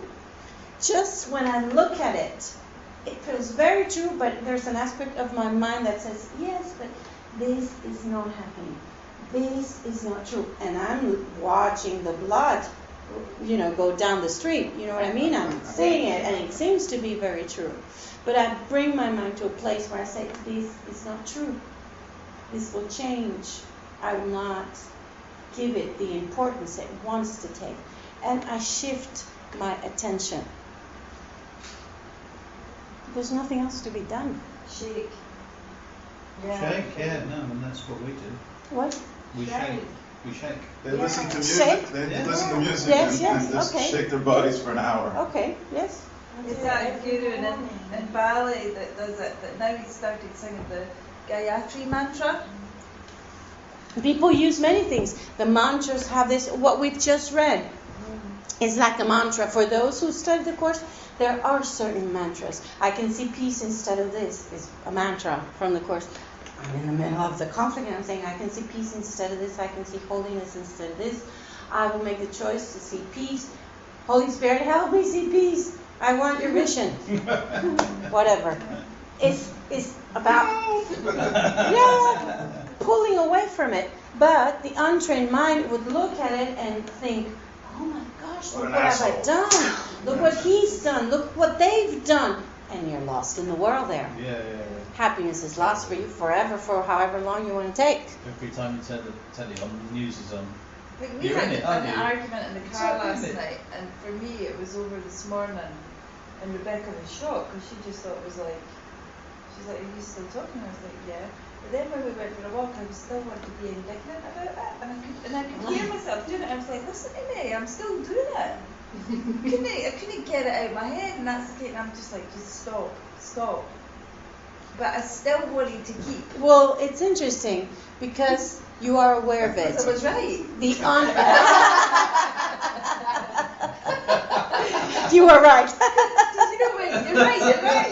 No, but I could just, even though I know it's total bullshit, and it's so unimportant, in the moment it's like. Yeah, but I have to say, because we had some wine, right? And I That noticed. makes it harder. Yes, it makes it harder. Totally, because as soon as one glass of wine, okay, 2 glasses of wine, you're open, and the ego gets in. 3 glasses of wine, you've had it, because the ego's right in there, the door's open, you've got no It's like a really thin slit in the fabric before the glass of wine. After the third, fourth glass, it's like, I'm here! Oh, like Jack Nicholson. And it's like, shit. Maybe I should just go home. It's true. I was still waiting in the car, and that's Mention when it was like. forgiveness, because that's madness. I heard lots of wine named. And then, what do we do when this happens? The major thing in the course is forgiveness. Prayer and forgiveness. Forgive yourself for believing it, forgive yourself for thinking it, forgive yourself for feeling it, forgive your judgment on the other, forgive your judgment on yourself.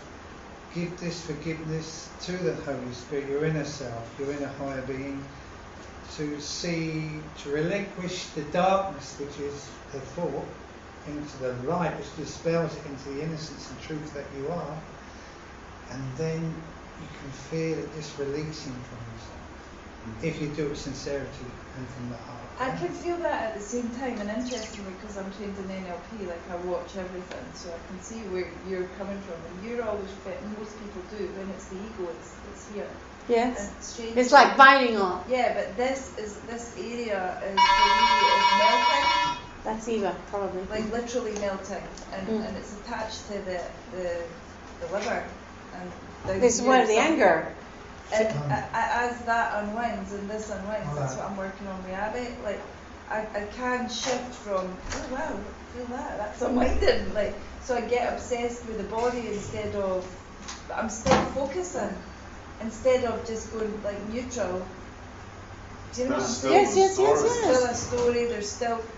Like, but this is like the humble.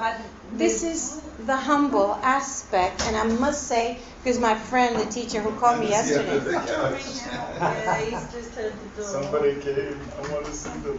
You're curious. He's not going out, is he? No, he's just gonna say hello to Eva. I haven't seen you for ages. That's really interesting, Dawn, what you just said. That's Oh, he went out. Because like, He went you know, out. you get We the- restored it. Yeah, but you know, like with liver cancer, it's all about unwinding it from the liver. Because this is what my wife had. Anger. It was Yes. secondary cancer of the liver. Yes.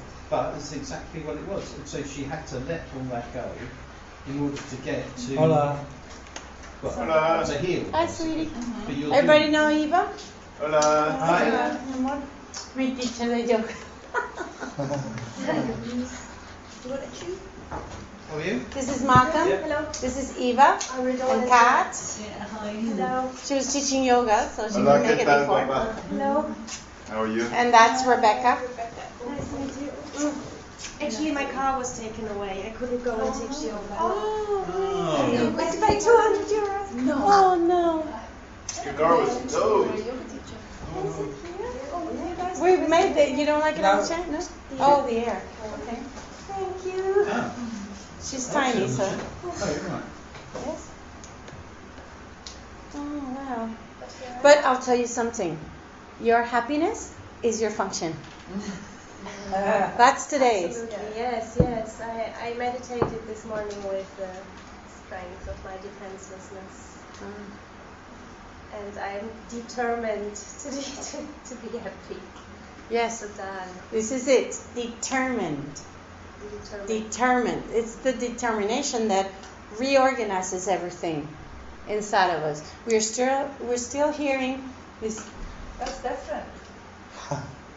What is? See, this is like, this is the ego, this is the Holy Spirit. Yes, this is the ego. No. For you, Well, no? this is your map. Yes. No, I watched her. Yes.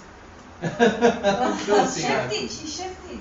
Oh yes, for me, yeah. Yeah. It's, yeah, I don't have this like in the physical. Yeah. For me, I always feel the ego like breathing in my ear, telling you it's justified. It's okay if you snap or yell or lose your temper. But I'm doing both at the same time. I'm aware, and there's two minds going on at the same time. Well, you can never listen to both at the same time. They're happening, but it's like, yeah. yes? And this is why, like Rebecca was saying, well, how do I, choose happiness? It's a choice. You're aware of it. It's always a choice. How, do you need the crutches? You will need some crutches for a little while longer. It can be music, it can be a mantra, it can be just a memory. I'm determined to see peace instead of this. And And remember, sometimes the noticing might be 5 minutes later. Yes, or a day whenever. later. Yeah. Happiness is always welcome. It doesn't. You've delayed it for 5 minutes. Okay, pick it up when you remember. Yes.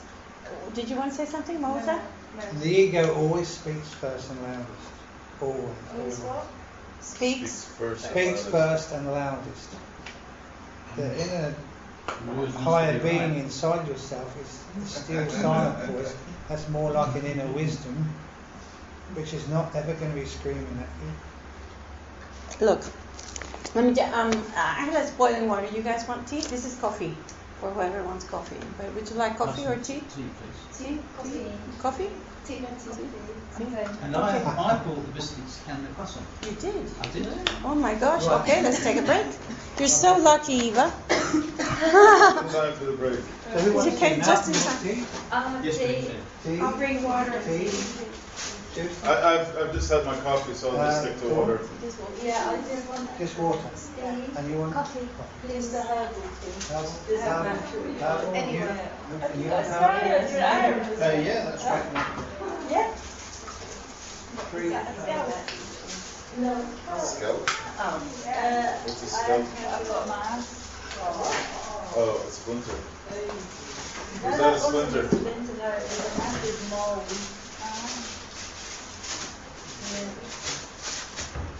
The roots and everything. Yeah, and everybody's here, what's that? They really hated it, so I got it cut off. But Did they freeze it? they put it right in front of me on the table. It's like a jellyfish. Yeah, but did they They have freeze it? really long Yeah, hair. they're really Freeze good. your arm. God, it's so long ago. Go in there and he will give you But yeah, I mean, it's going back a little bit. Well, so I got out the door this morning, What happened? all Yes. ready to go to teach the yoga class. And In my- your house? No, I slept at my sister's. She's here. Oh, in the apartment. Yes, it's Oh, Siesta. goodness.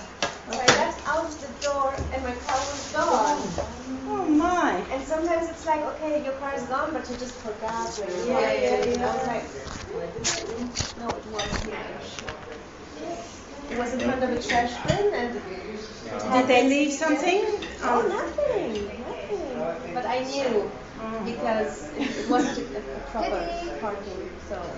So, trash bins are a no-no because you can't get the garbage. Yeah, oh yeah, yeah. I did. So where did they tow it to? Is there a town? Yeah, right here. Well, yeah. At Next the to local gas police? station. Or the gas station? Next to the gas station. Right, so this is, It's all closed. For Oh, really with the gate and everything. Ah, unhealthy that's people. It's 200 euros. 200 euros. Hello. But you're very happy about it. I am happy because I am determined to be happy today. It's really true. It's like since yesterday. I was like, I made the decision to be really determined, and every hour, because we do exercises, and sometimes it's every hour, like the one I'm doing now.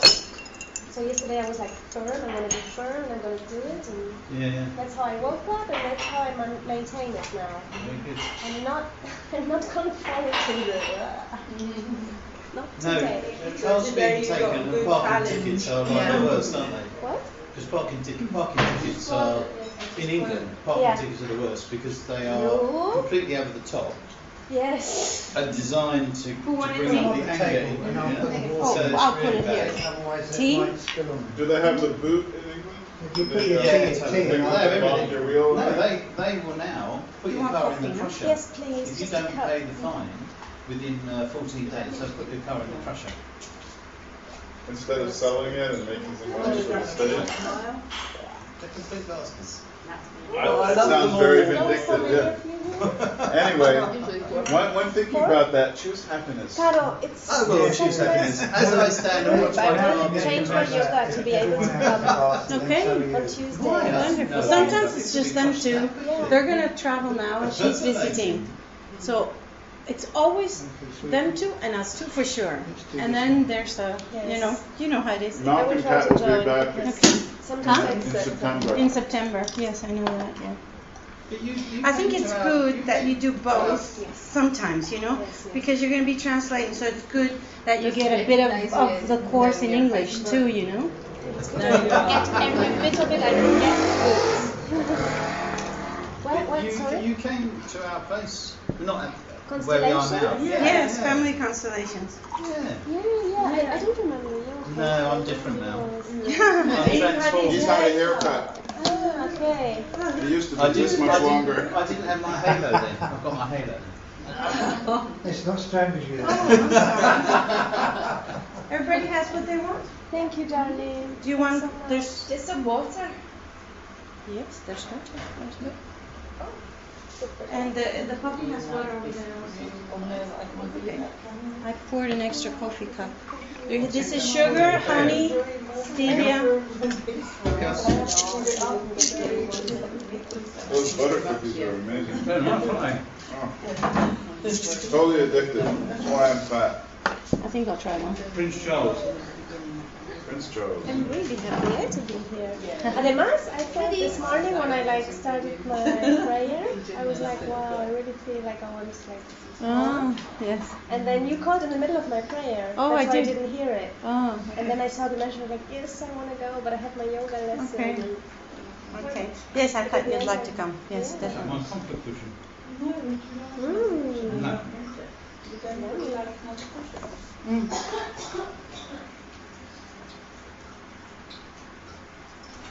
So, staying with the idea of the question, because I think it's important. You know what you asked. How do I acknowledge my function constantly throughout the day, every day, until I no longer have any doubts? Until there's no more in and out of my function. This is the key. Yes? And it's possible. Oh, yeah. Absolutely, yes. The first premise is that God gives you only happiness. Oops. This could be false, of course. But in order for it to be false, it is necessary to define God as something He is not. So, as we go through the Course teachings and the lessons that Jesus brings to the world through A Course in Miracles, the definition of God as we have it will change. The definition of God as we've had it will change. First, we will not feel guilty to release the word God and substitute it for whatever good, for whatever symbol is right for us. There is a name for each one of us, and the name is irrelevant.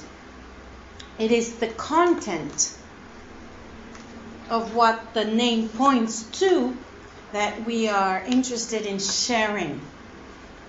This is why, and this I have seen it when I've traveled and when I've heard others travel, other teachers and students who are devoted.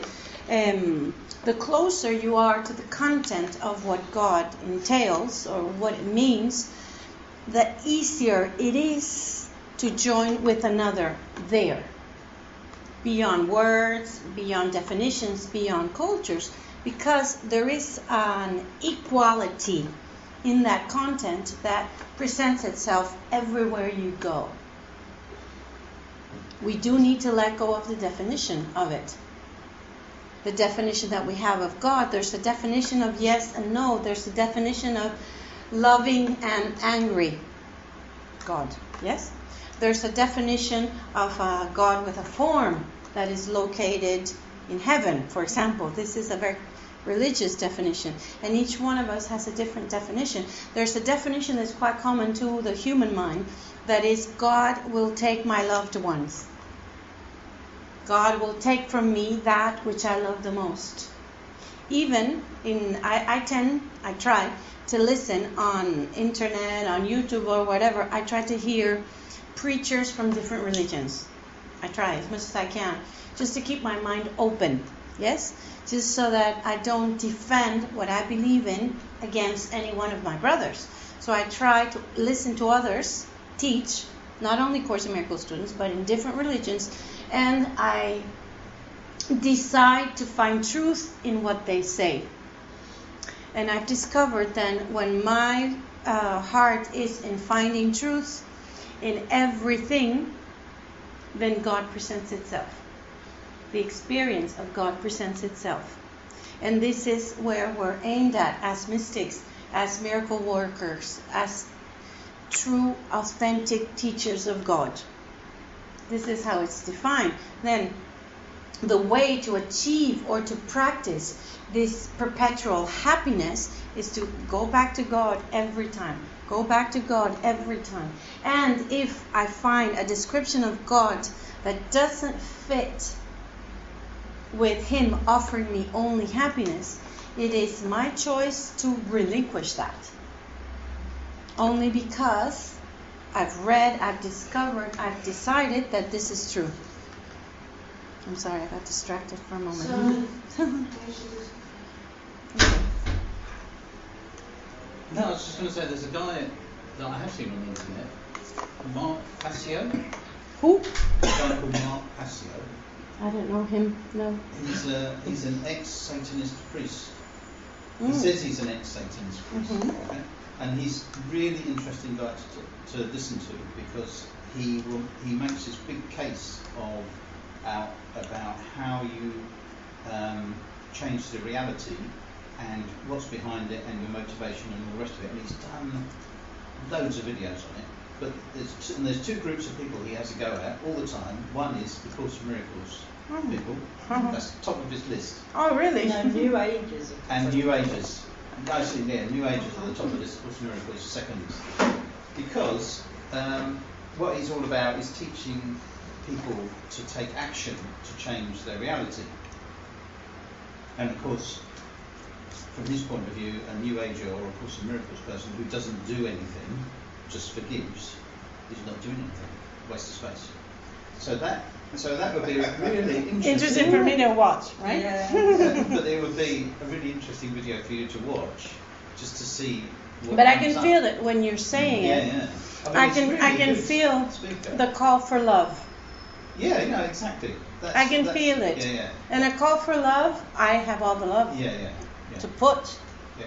You That's know? exactly it. The Course says anything you feel that is missing in a relationship is what you have not given.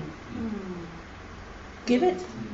And the interesting thing is that he supports his case by reiterating the process he went through with his grandmother, where he tried to tell his grandmother about all this stuff. She didn't want to know, so he completely cut her off and wouldn't speak to her for 5 years.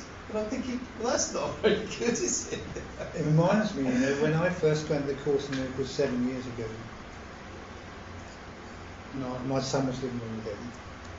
He really hated the Course in Miracles, and he hated what it was doing to me. And so he went out and bought Satan's Bible. Look at this! Everything that isn't. And he kept trying to read it to me all the time. Wow. What age was He's 18 now. At the time he was about, That's I don't know, very 13 or funny. something like that. I get some some creepy comments on my videos sometimes. Yeah. Yes, I check them ever so often, and I get some creepy comments Usually from from the Americans. no, Oh? from Latin Americans. Oh, Latin American. Well, I don't have that many English videos on. Ah, This is right, the okay. thing. Most of my videos are in Spanish. I'm starting to get more English ones now, Yeah.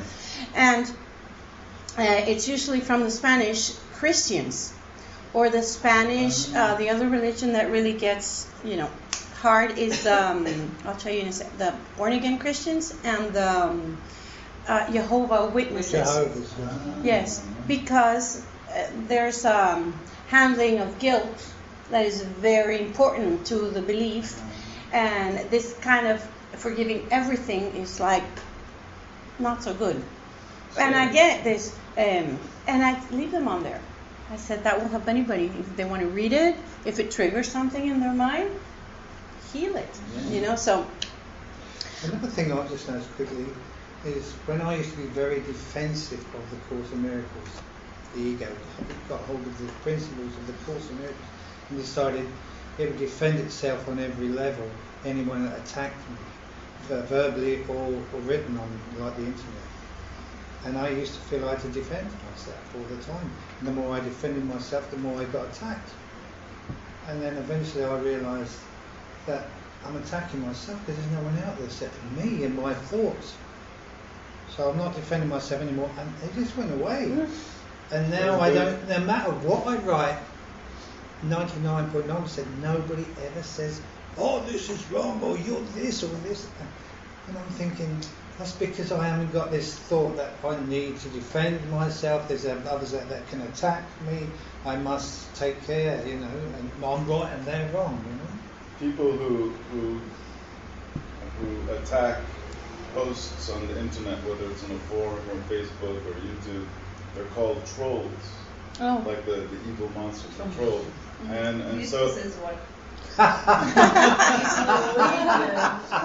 and Don't let that chuck you out of your happiness. And the saying is, don't feed the trolls.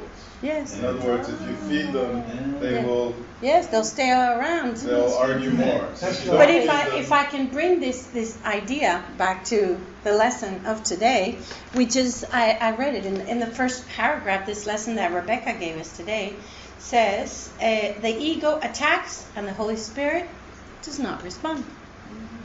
Don't feed the trolls. I'll get a t-shirt with that on. Don't feed the trolls. Don't feed the trolls. That's brilliant. So the first premise is that God gives you only happiness, and the only way you don't accept this as true is because you have a definition of God that is not like Him at all. So it's about He's an angry 2-year-old. for example, whatever, Well, a lot of religions seem to have an angry 2-year-old because of God. Then there's a second premise that says that God has given you your function. We have seen that there are only two parts of your mind. One is ruled by the ego and is made up of illusions. The other is home of the Holy Spirit, where truth abides. Someone's pulling on my No, it's Okay, so this is the second aspect. We're looking at that mantra that we read before we had the coffee break. God gives me only happiness. He has given me my function. If He gives me only happiness and He has given me my function, then happiness is my function. So this is what this lesson is doing. The first promise. You gonna have it or no? The first premise is God gives me only happiness. The second premise, God has given me my function. Thus, it must be that your function is established by God through His voice, or is it made up by the ego, which you have made to replace Him? And this is one of the aspects that we are called to observe directly and shamelessly. It's important to observe what you've done shamelessly so that you will not judge yourself and forgiveness will not be needed. If forgiveness is needed, then you make use of forgiveness.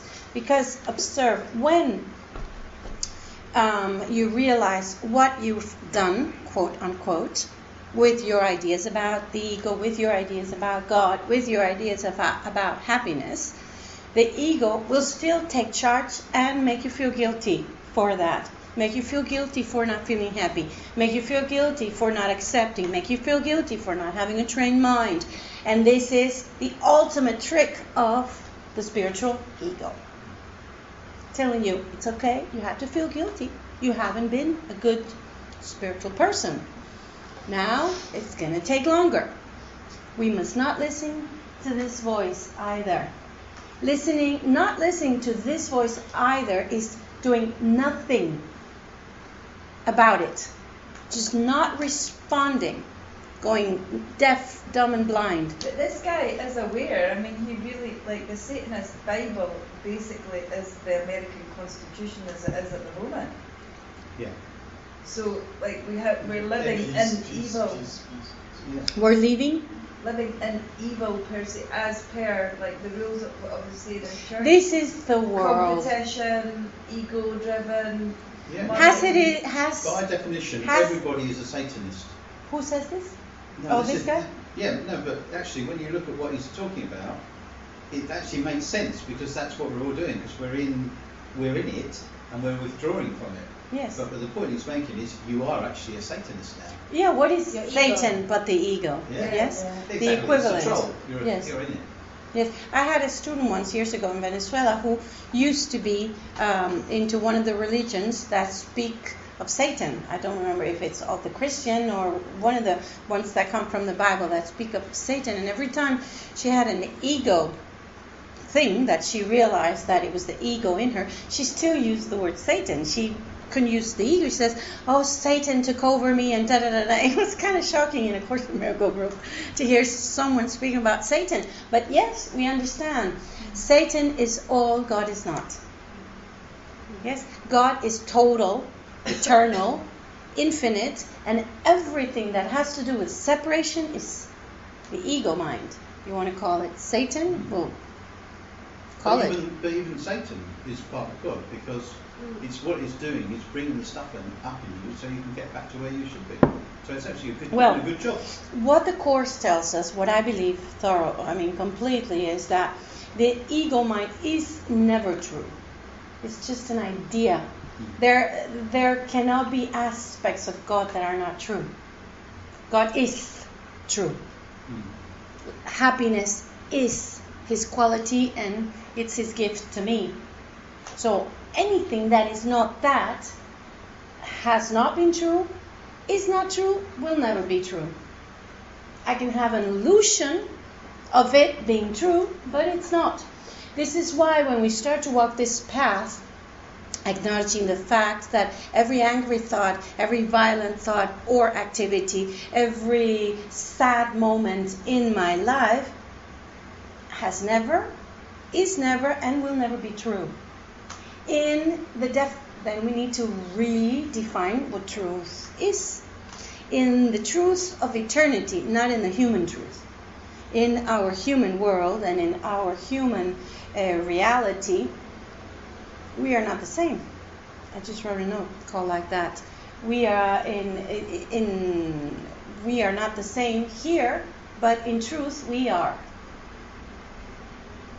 So we are moving towards an experience that is in our mind. It's not of the physical body. And this is what brings up the fear, because the ego is the identification with the physical body. And the characteristics of the child of God will not be experienced as a body, but in the mind where God is experienced. So if you can dematerialize in this reality. If we could dematerialize, yes. We're still consciousness in some way because we can rematerialize again. Consciousness, awareness. What I've understood, and then again, I'm in my undoing process, so it's like I have sometimes glimpses of experiences, and sometimes I have experiences that last a long time. And then I have my human experience. Yes? Can I just say something? Consciousness was the first split introduced into the mind. So even consciousness is not real because it's constantly changing, believing But it there's is. different levels. No, awareness is not consciousness. What there can't be like consciousness. And This then is a no dream which consciousness. isn't real, so you cannot really be conscious of anything because it's So not, what? Just disappear altogether after being given the gift of consciousness. it's not a gift. It came from the ego consciousness. And the ego's not real, and this dream isn't See, real. to me, you're just like quoting a book right now. I'm not feeling it. No, that's what I feel in my heart. I don't feel it. But that's up to you what you feel to me. I know, but do you know what I'm saying? Like, Is there somebody in the kitchen? There's something burning. Oh, She's left the rice in Oh, she's letting the rice burn. Yes. We left the rice burn yesterday. Now she's doing it. She forgot. Yes. Thank you, Steve. Okay, we don't want to go. Something was unattended. Thank you, whoever. The idea is not to. that's what it is. It's like an idea that's. We don't awareness want to. and We don't want to consciousness. be right about an idea. We want to be right about what is right. And if an idea comes between us, I will release the idea and join you forever. This is what it is. Each one of us understands certain concepts in a different way, in a different stage, in a different moment. There is no right or wrong in the realm of words, because each one of us will hear what we're ready to hear. See, I might be saying something, and when it gets to you, you get what you get. From your own personal history, from your own perception point. When you say something, you will get what you get from the standpoint of where you're at, what you're capable of understanding and accepting. It's spiced up with fear, love of God, mysticism, and it's what. So, can we really trust what the words guide us to? I don't think we can. I wouldn't. I don't. It's more about the content behind the words. If the content is joining, then the joining will happen and the truth will present itself. If it's not... It's all that, what you're talking about really is the feeling. It's Okay, your you can call it a feeling. What you feel. Again, the feeling has to do, for me, with my personal history. So, I feel... It's beyond the feeling. Mm-hmm. There's a place beyond the words that is transformational. That is, we don't quite know where that is. Not all feelings are truth. This is what I'm saying. Because, yes, did you follow me with that? The feeling is to spice up with my personality, with my personal history, you know. But she came I can in. give you a real good example. We went to visit Abraham, who has all of these dogs, and he had one dog that had only been there a couple of days that could not approach a man, only a woman. And so this dog had a feeling that all men were bad because it obviously been abused by a man. That feeling was no longer correct. It helped that dog to survive. Yeah, But it wasn't a correct understanding of all men, even though that was the filter that was in place. What you were pointing to there, though, I don't feel it's a feeling. It's more like a resonance. Oh yeah. Okay. Then again, we lose ourselves in the words, you know. Yeah. And I really feel it when you do that. But I'm not really feeling it. I'm connecting or something. Like It's beyond the words. It's beyond. For me, it's the mystical experience. It's the mystic mind. There's a place where we all join and we are transformed, and we are using this human experience, for me, correctly.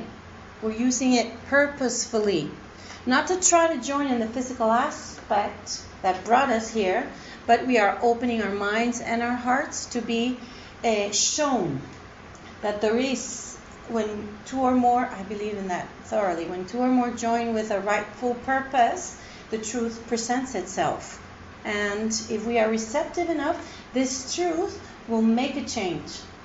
That it's not of us. The rightful purpose is joining, Love, peace, forgiveness, happiness, truth. The wrongful purpose would be, I want to be right, I want to teach these people something. Who's the I wanted to teach anything? Yes? Or they've come here because whatever, you know. So every time I'm in a group, sometimes the groups are my groups like this one, sometimes they're not. Sometimes I attend other groups that do different things, and many times I attend other groups and I don't resonate from my human experience to what is going on there, but I know there's a resonance that will change me, and it is my willingness not to be right, my willingness not to desire to have an expectations, my willingness to go beyond what is happening there. It could be a satanic gathering, just to go beyond and know that there and everywhere there is an aspect of the self that can be joined. And this is where we go for absolute healing of the separated mind. So I've been taught. Have you ever listened to any atheists? Oh, of course, especially in this country. Many, yes. This is the country of the atheists. Many atheists. Well, yeah, many atheists. Yes. But I tell you, especially when I've been invited to speak in audiences that are not Course in Miracles students, for example, in a university. For example, I was invited to speak once in a hospital to a group of heart patients, people who had had open heart surgery and this kind of thing. And there is where the content of the joining is more surprisingly expressed. Because, I mean, I never bring an agenda to a class, very rarely, unless somebody tells me we want to work on this topic. Then if we're doing interdanza, I'll look at it before. If we're not, I don't. I just allow it to flow, whatever happens. And when I've been faced with conference groups that are not Course in Miracles groups, I can feel, even with more strength here, there's a presence that presents itself and finds its way into everybody's heart. I remember with the University of Almeria, we did a weekend workshop, and it was huge. There was people coming from all over Spain, and the university who was organizing it had rented a hotel, in a huge hotel room, and it was a very intense course from Friday to Sunday. It was called Education Without Conflict, and it was aimed at teachers, professors, and students to be teachers and professors. Yes, it was for that group of people, and there was 5 teachers of different realms teaching, and I was the Course in Miracle one. For that trip, there was a man who was the dean of a Venezuelan university who came for that workshop. And since he was Venezuelan, I was Venezuelan, we were friends, Okay. So there was about 150 people in the room. Huge crowd. And in all the conferences, there was conversation, and people talk to the teacher, and they laugh, and you see how people are listening, but they're writing little doodles and talking to, it's a big crowd, yeah. And then what I brought to the table was the psychotherapy pamphlet of the Course in Miracles that is aimed at healers, medical doctors. It says, healer, heal yourself. And I substituted the word healer for professor. And it worked so well, but I remember about 15 minutes into the conference, this man looked at me and he said, how do you do that? And I said, what? And the whole room was in silence. And everybody was looking. I don't know. I wish I knew, because I would do it all the time. There was something there that was talking to everybody's hearts. And I was just an instrument for it. Yes? And I've seen this many times. And this was an atheist group. None of them were, well, maybe none of them, but They were not there for the spirituality. They were there. There was the other speakers had different topics related to education. It was about education, Ministry of Education, teaching and teachers, students and relationship with the teachers, and it was about that. Wow. So, where is it coming from? It's coming from the same place where happiness is coming from, where calmness is coming from, where silence comes from. Yes, when we're in a little group, it's experienced in a way that each one of us will get it. And when it's in a big place, for example, with atheists, or depending on the groups, it comes in the same way and speaks to the same hearts. So maybe once, the first time I was invited to the university, I was scared, but then I wasn't anymore, because I saw that coming and I said, wow, I don't have to be afraid. And I think what it takes is simply to be willing not to be right and walk the path of the unknown. Because the unknown, and this is the unknown to the ego, because you know. Yes, when we speak of the unknown, is the unknown to the ego, because truth will always be the unknown to the ego. The ego will never meet the unknown. They don't dwell in the same realm. That's why we speak of the unknown. When we say the unknown, it is the ego saying the unknown.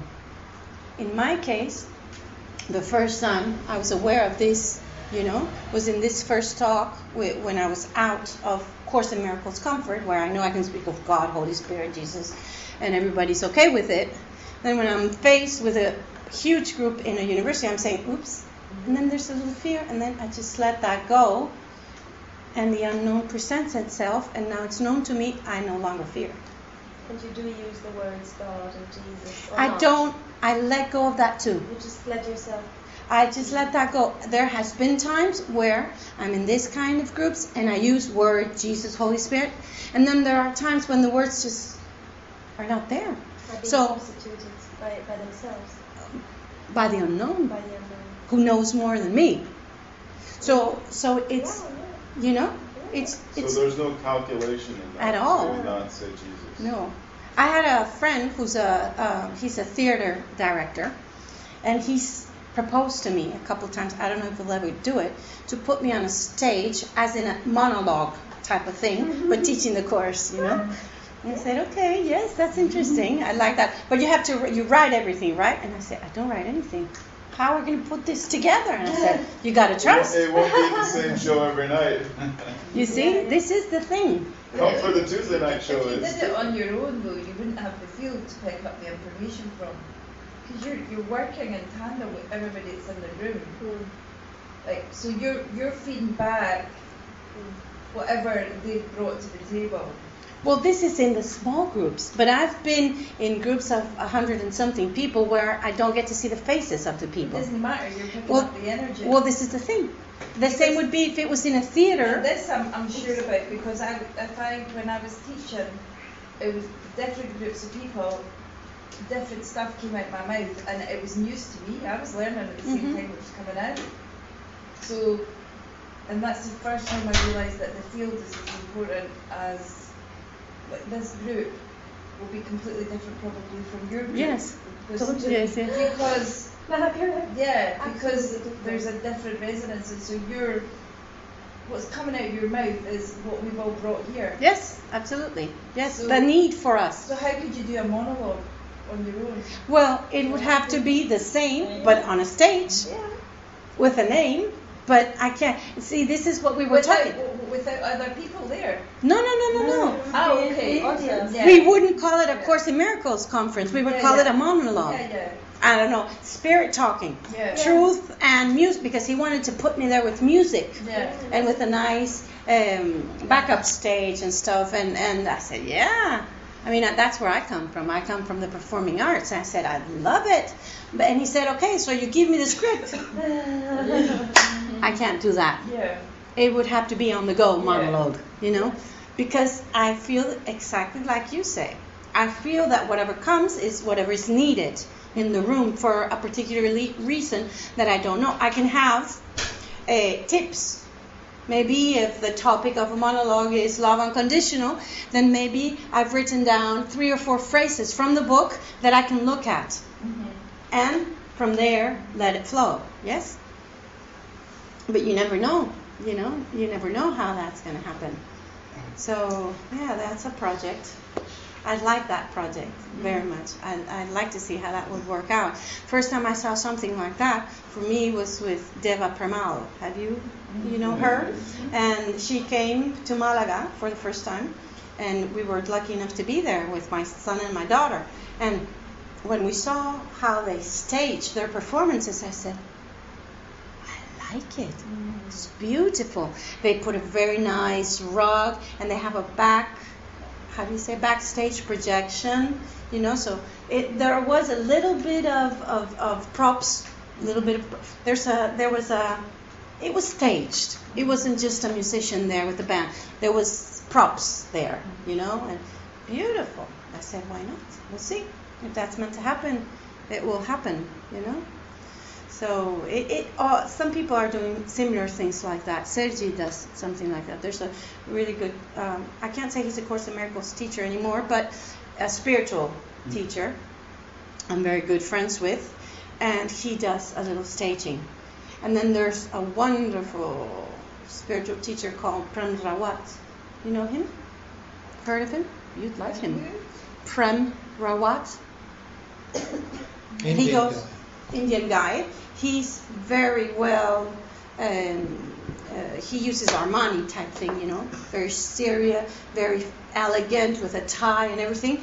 And he moves, I don't know, audiences of thousands at once. 2,000, 3,000, 4,000, 5,000 people at once. Does he have long hair? No, black hair. He's very round faces. Must be around his mid-50s maybe. Sometimes he has a little fez thing on his head. Oh, what? A little hat. Yes, I don't know what you call them. No, sweetie. Prem Rawat? No. Yes, I've seen videos of him. With something on his head? Yes. Okay, well, I've never seen it. Anyway, I've never seen him with anything on his head. I've just seen a very elegant man. And he's wonderful. Please listen to him. Wonderful. Prem, Prem, Rawat. Rawat. And he's got something called the Keys. You've never heard of it? I think I've seen the name written down, but I don't know if I've... So he has his stage. It's very simple, but there is a prop. There's beautiful. It's like Muji will have lots of orchids and flowers and ferns. Muji's just gone too far now. Nice clocks. Yes, they make the place beautiful. Yeah. Yes. So as long as the content is, we are allowing the content to flow, then it's okay, I find it that nowadays there is such an urgency for truth, that the spiritual teachers are being placed in places where they would have never found themselves to be, in universities, in theaters, because there's an urgency. And this friend, who is not a Course in Miracles student, he does not follow spirituality. He's an opera director, very well known around the world. He goes to China regularly, and he does a lot of opera here in Spain and in other countries. And he's so interested in what comes out of my mouth. He hasn't listened to others, but every time I post something, he has to see it. He says, "I'm so good." He says, "You're such an interpreter. You're interpreting." And I say, "You think so?" "Yes, look at that hand. Look at that expression." Well, that's what opera singers do. They interpret. So I found it very interesting when we were talking about this. He says he wants to bring this to an audience that would not have access to it otherwise. Because if it was in an ashram or something, these people would not go. You know what I mean? So I don't know if that will ever happen, but the idea is there. Yes. Well, you should just go to the Edinburgh Fringe Festival. Pardon? Go to the Edinburgh Fringe Festival. I would love to do that. I'd love to do stand-up truth comedy. Yeah, that'd be good. I didn't understand. There's a festival, the Edinburgh Fringe Festival they call it, Mhm. and this is very popular in It's a England. full month. Yeah, but they Wow. have a lot of eclectic, festival in the different, world. every mix of everything, and something like Theatre, this will be comedy, perfect. juggling, Yeah. magic. Actually, we should do the Enlighten Festival there next year. I never even thought that. Well, this is the Ibiza and Light Festival. I know, but you could do it in It has, yes, we could, of course. We It's could. in August. in August. That's an It's amazing a lot idea. cooler in Edinburgh in August. Wow, very well done. But you mean like bring an aspect of the festival into Do the whole do festival. a festival, like A week. within like the a- Edinburgh Yeah. Festival? and Because nobody's it's done that. actually many different festivals together. They have movies, a movie festival. So it's, Jazz festival, there's a jazz festival. comedy festival, Everything and you have- happening at the Literary same festival. time. It's Yeah, all it's one huge. huge festival. But It's you in have the an Enlightened streets. There's festival? stalls. Wow. There's food. There's music. There's And you've done it fireworks. before. Okay, I'll take you for it. Let's do it. Yeah, you've done it before, so you just repeat in Oh. a different place. Yeah, yes. That'd be cool, eh? Yeah. Yes, I'm open. My friend's done the Fringe Festival before, and it's very eclectic. Yeah, they do. And Edinburgh was the Enlightenment centre in the 1800s. with David Edinburgh. Hume. Yeah, David Hume. The whole Enlightenment movement started in Edinburgh. In philosophy. In philosophy. Yes. Okay, well, I'm open to everything. I say yes, and then we'll see Wow, what God that'd be wants, you amazing. know? But you We'll don't see have it that, happen. do they? No, I don't think so. What a good idea, Kat. Okay. I'll leave it with you. I have no access to that. I have no idea how that will work. That's a really good idea. Yes. I mean, there's many different venues, but there's also a lot of people who put their hat on the ground and just do something in the street. Maybe you'll stand Maybe there. the Overcoming Course of Conflict Miracles. Festival in Scotland. What? The Overcoming Conflict. Yeah.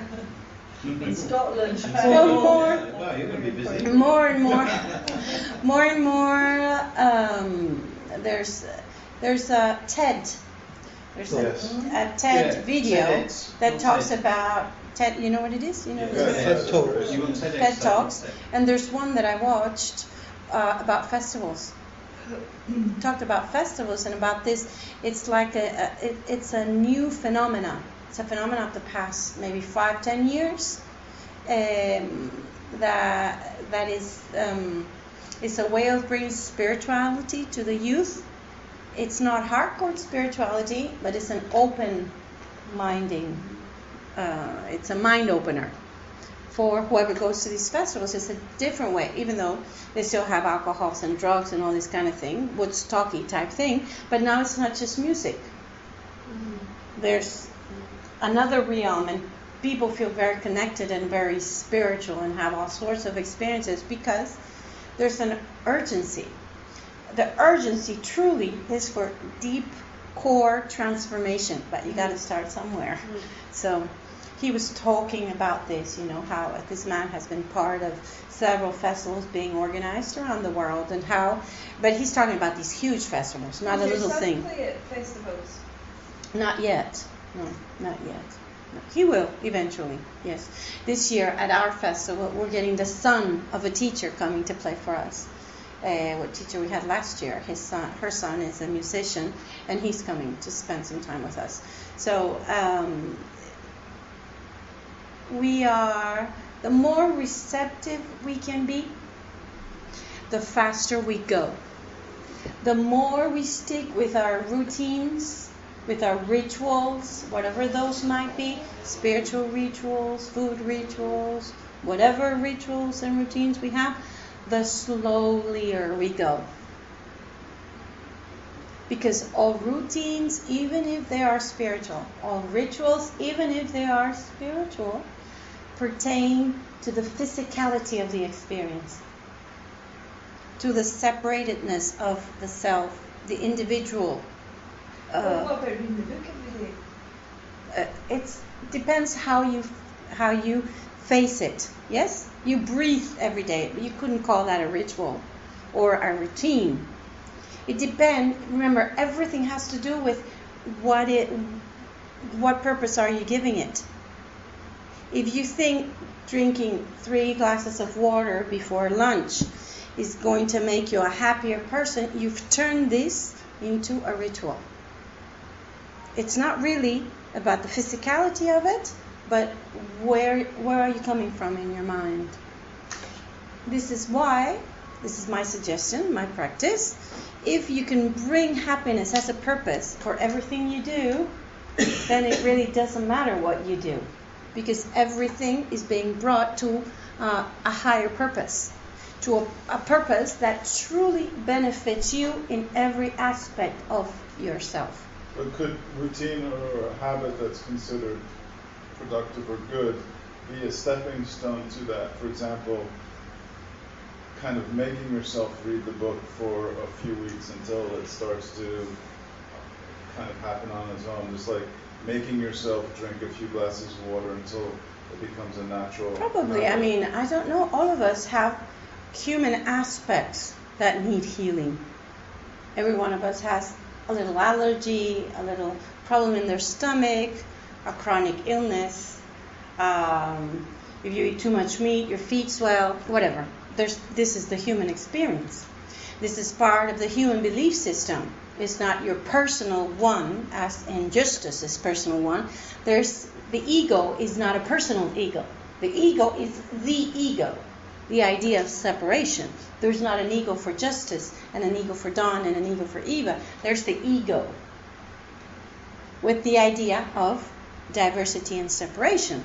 So everything you are willing to heal will bring a drop of clarity into that, a drop of atonement into that ego thought. Atonement as in undoing. Everyone, so we can see it again. Everyone, every aspect of you as a apparent separated self that you are willing to accept undoing for yourself will bring a drop of clarity into the ego pot. Everything you forgive. Yes, this is why we are told over and over, and you can experience it, that everything you heal, you don't heal alone. Yeah. You've seen this already for you. Everything that you change within you affects everything. What about the bucket of water in the mouth? You tell them. No, you tell them. I don't remember it all. I only remember bits of it, sorry. I've mentioned this before, but it's just an idea as a symbol. Imagine the ego as being a huge bucket of dirty water, very, very dirty water, muddy water. And then we are there in that mud. But then every separated aspect of us in there call for clarity, for undoing, for forgiveness. As we do that, a drop of clarity falls into the bucket of mud. If it falls here, I will experience more clarity, but it's not going to touch just me. As more of us call for clarity, there will be a point where that will no longer be mud, it will be clarity.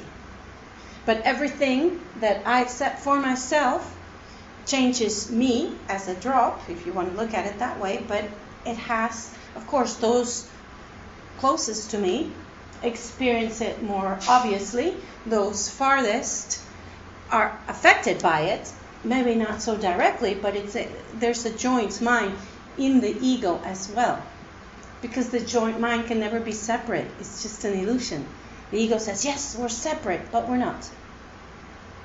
Yes, there's different people. Yeah, but that's never true. When you go into the ego, it's the ego, the idea. There isn't many egos. We might use or phrase that in plural to understand how each of us can be part of the atonement, part of the undoing. But it's just a game with words, because separation has never truly happened. And we are here to experience this, to know this, to accept this.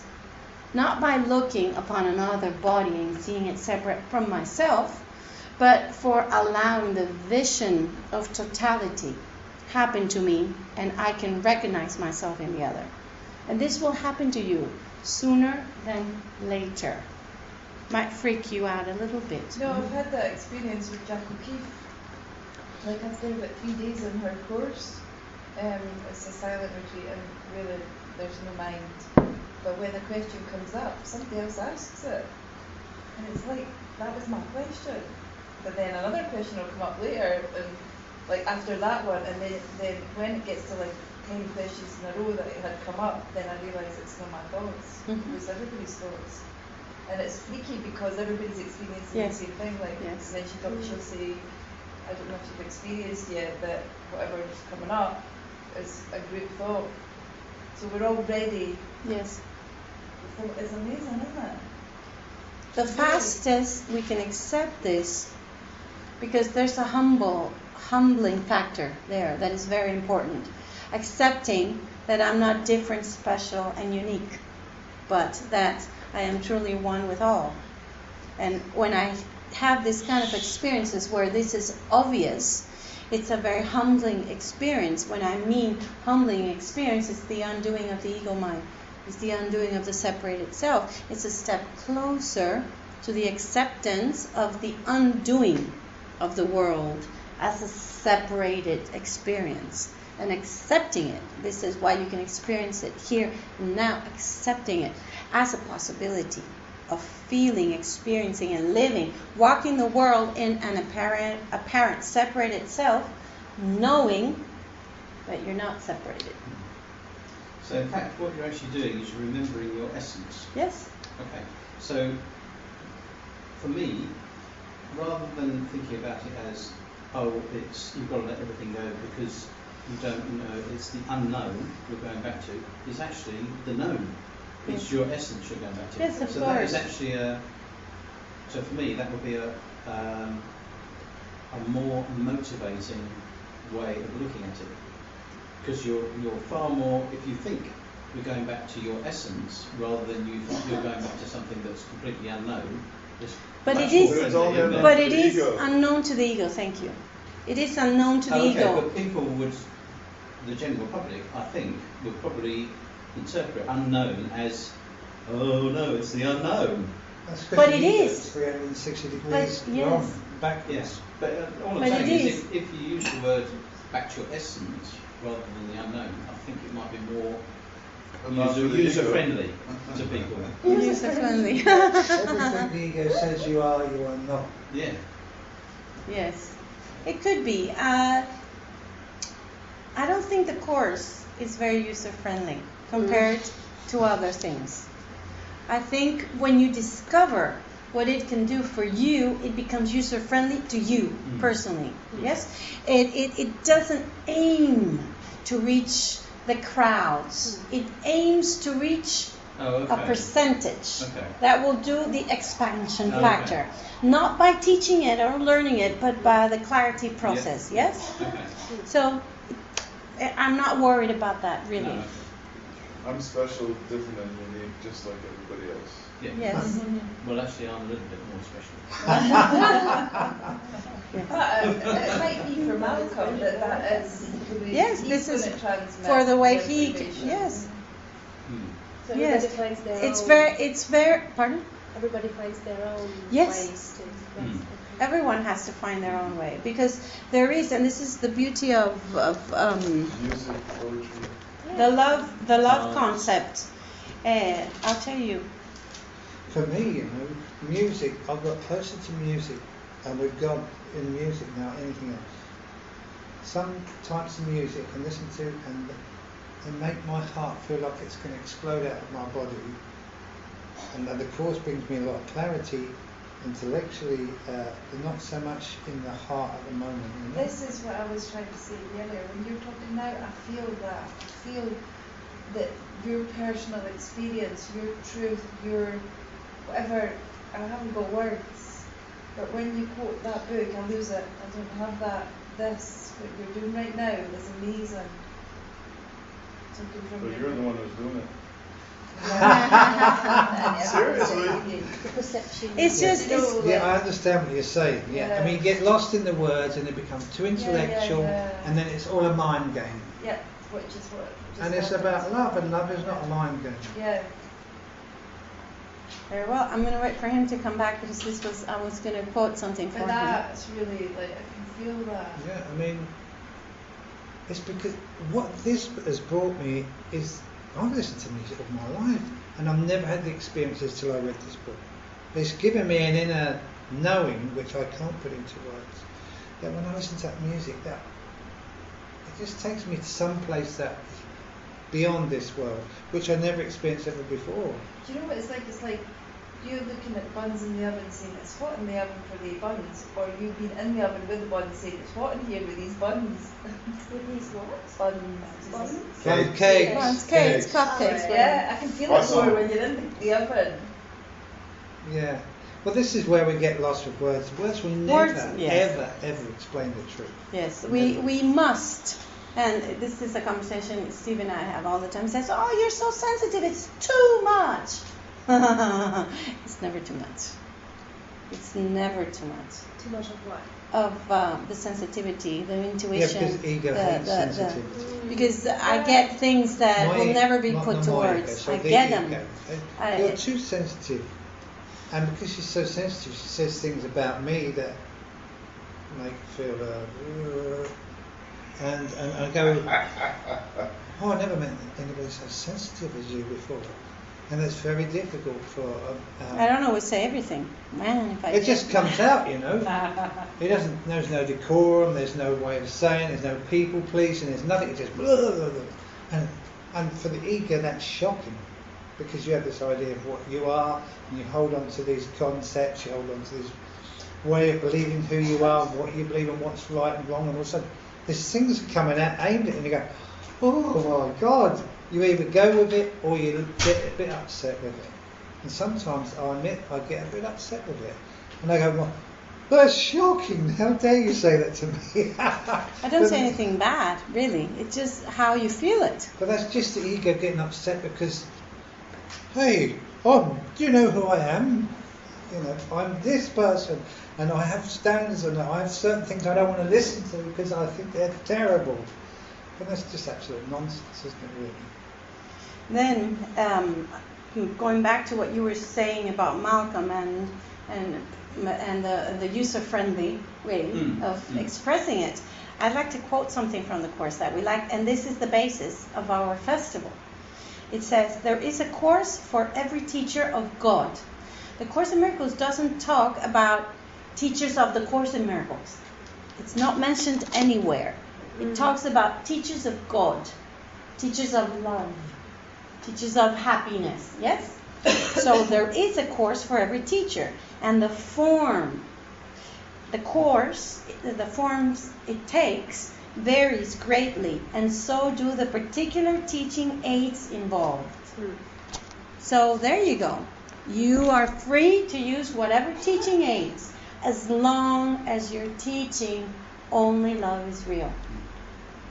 However you want to teach that, it really doesn't matter, as long as there is the clarity that what is true, and then you allowed it to flow through you, then it will happen in whatever way. All of us can benefit from it. I don't know what time it is, but it feels like almost right. Yes, it's 21 past 1. So, yes, open for questions. Yes. It's just because now in the lessons I'm working with the defenselessness. Yes. And in English? Are you doing it in English or in Spanish? No, but I'm doing it both ways. Right. Because I read. So happy you can say defenseless in English. Yes. She's the translator, the main translator for our festival, and she's been working with both languages. So it's great. Because I have the book in Spanish, but I read all the commentaries in English.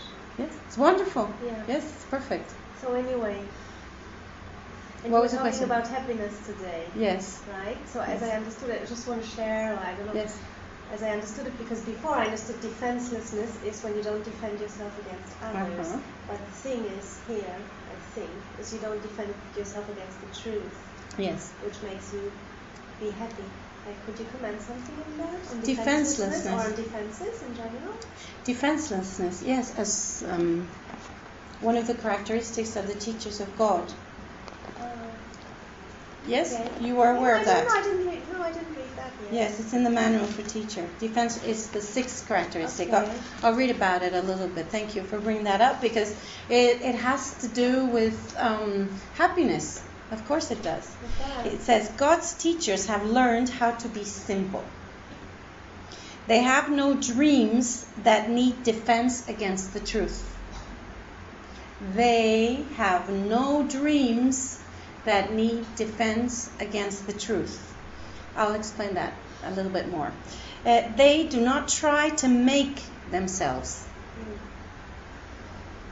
Their joy comes from the understanding who created them. And does what God created need defense? See, you got it right. No one can become an advanced teacher of God until he fully understands that defenses are but foolish guardians of mad illusions. The more grotesque the dream, the fiercer and more powerful its defenses seem to be.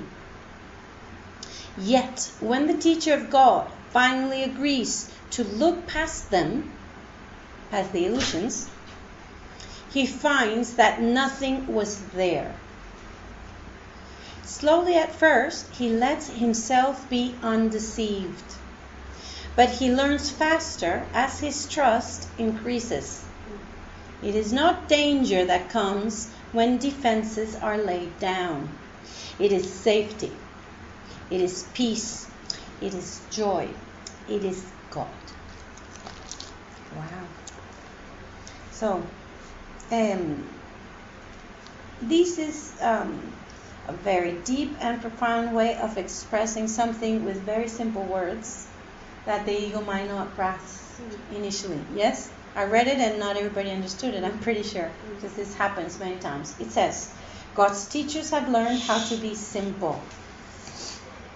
They have no dreams that need defense against the truth.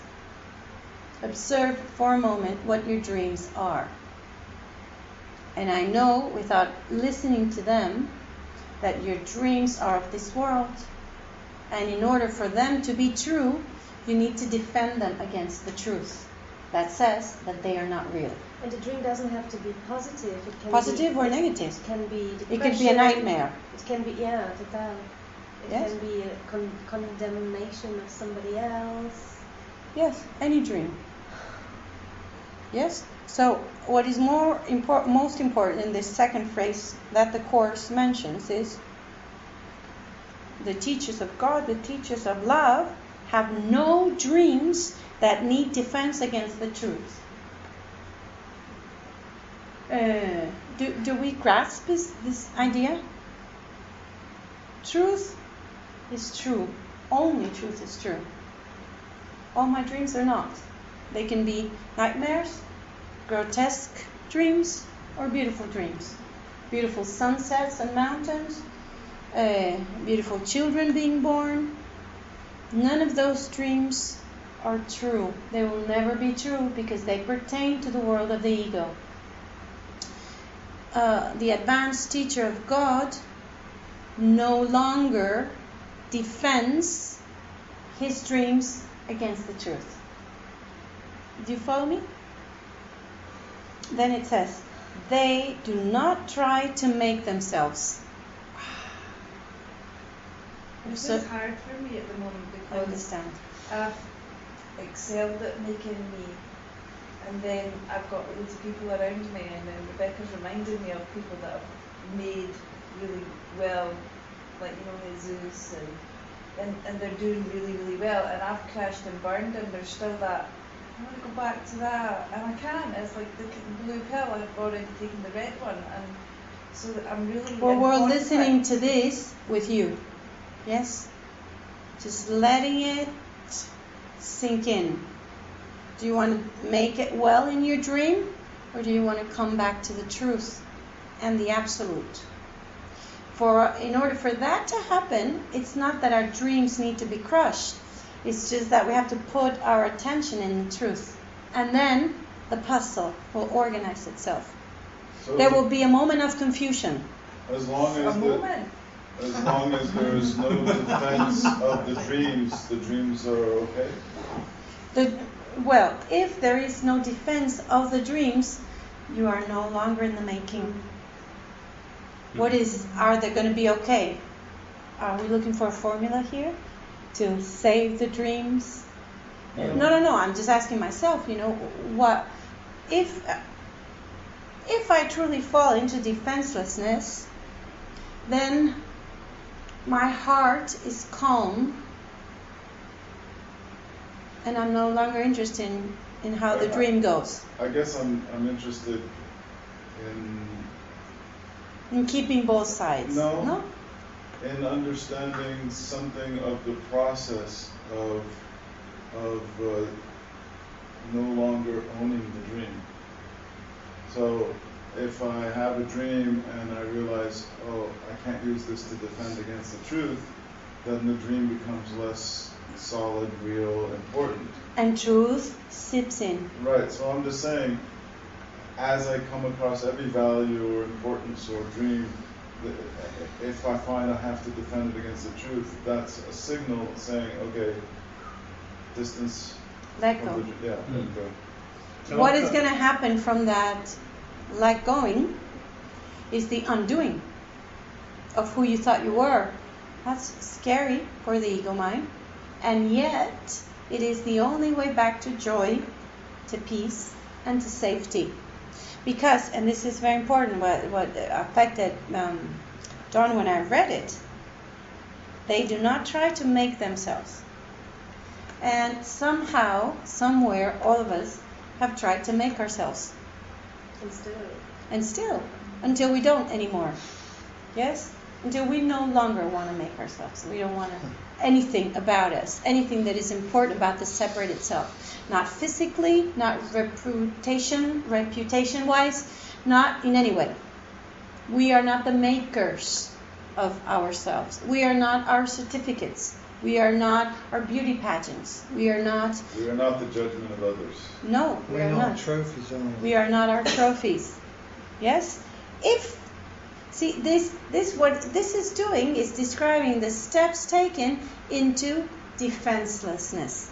These are the steps. It's like we've been out there defending an image, and now we're walking back towards a sense of safety that is a synonym of defenselessness. Yes? So it says, they do not try to make themselves. Their joy comes from the understanding of who, with a capital W, created them.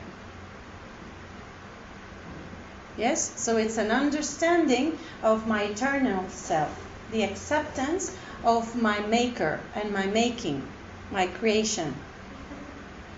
And does what God created need defense? No one can become an advanced teacher of love until he fully understands that defenses are but foolish guardians of mad illusions. Observe in your lifetime, what have you defended yourself against?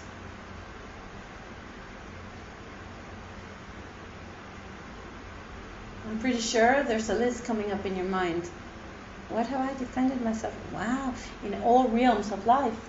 You defend yourself against waiters who bring the wrong change. You defend yourself against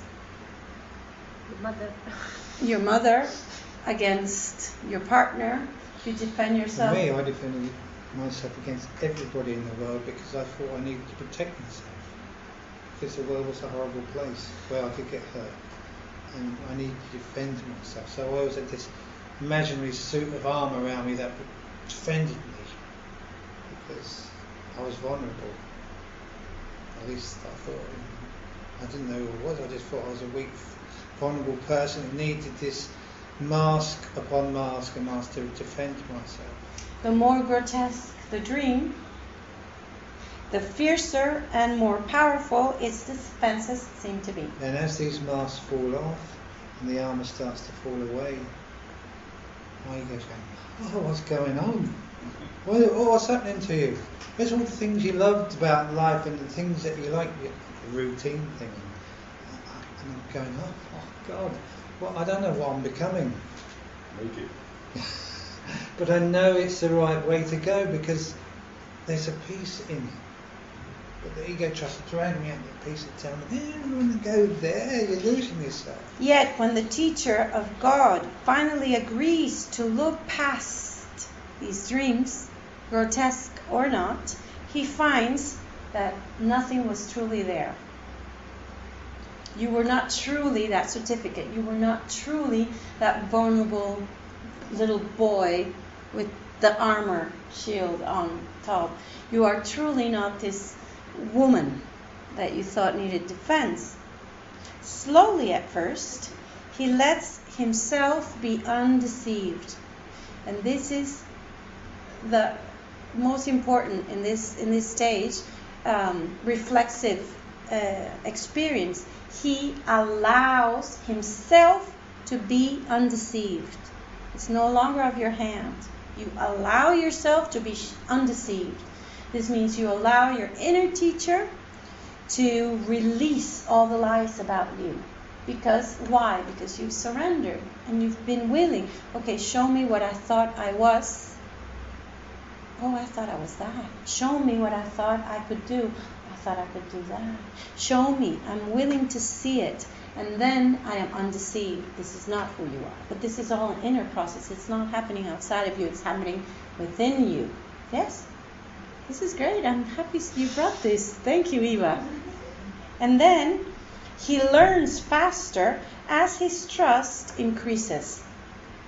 As you allow the teacher, the inner teacher, to undeceive you, you begin to have highlights, enlightening moments, grasps of who you truly are.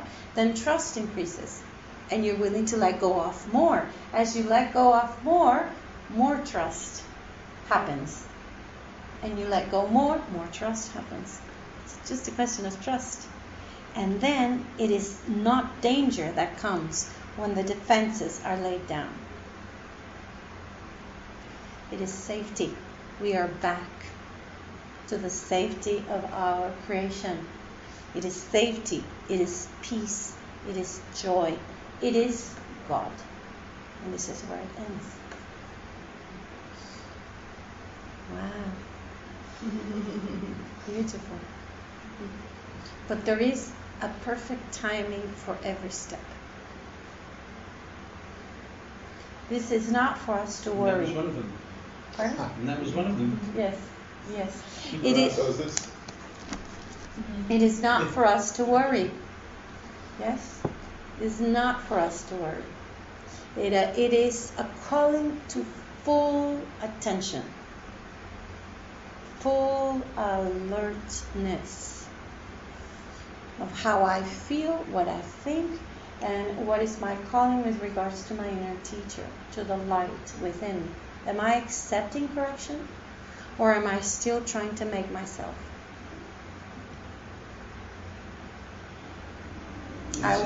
It's also in the flow of life. It's the same thing, isn't it? Because if you're going through trying to plan stuff to happen, it's actually best just to let it go and trust that it will go the way that you're wanting it to go. Well, this is the development. Yeah. Some of us are more trusting, and some of us are less.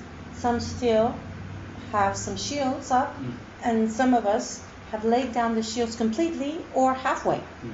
Yeah. That doesn't mean that for practical purpose there can't be some planning, like the two No, of you put a lot of no. planning into the Life Festival. Absolutely. When the Course says the healed mind does not plan, it means it does not invest its happiness into the future. So there's no expectation. There's You just a If you're going to travel in a month's time, you buy your tickets. Halfway through, you can't travel. Doesn't affect your happiness. right. This is what this means. Okay. And you know what I've noticed just now thinking? Every morning when I wake up, within a matter of seconds, my ego reinvents me once again. And reinvents the Steve Thompson. Steve Thompson, that's who I am. And then all the things that Steve Thompson thinks he is comes into this experience. And so I'm just an invention of myself. Well, you're part of the grotesque dream. I'm grotesque. yourself.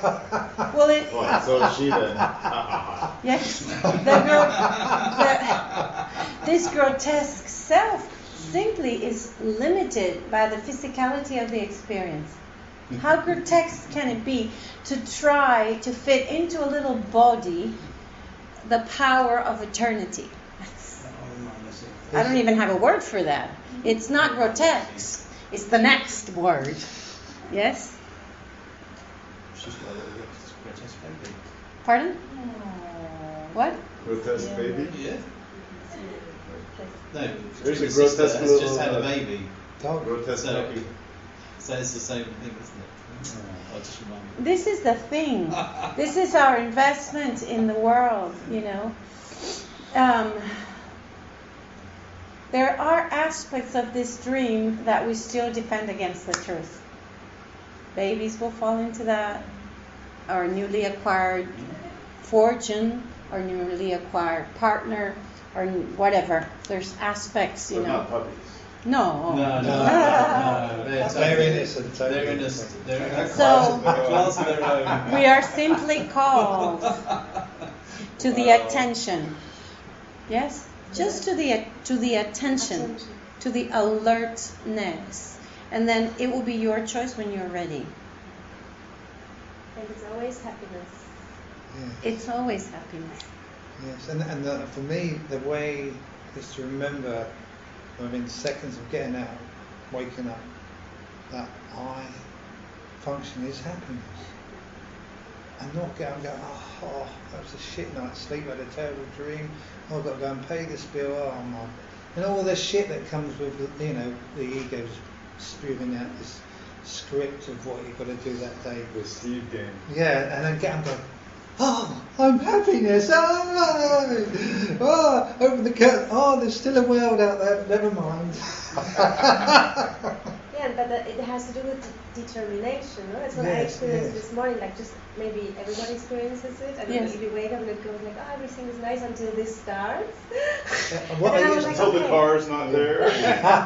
No, I mean before. And everything comes here like, okay, I'm just going to be determined to do it. Well, in my case, the lesson, because it puts it that it's It brings nice, your mind back. nice tool for me to apply the When you put idea.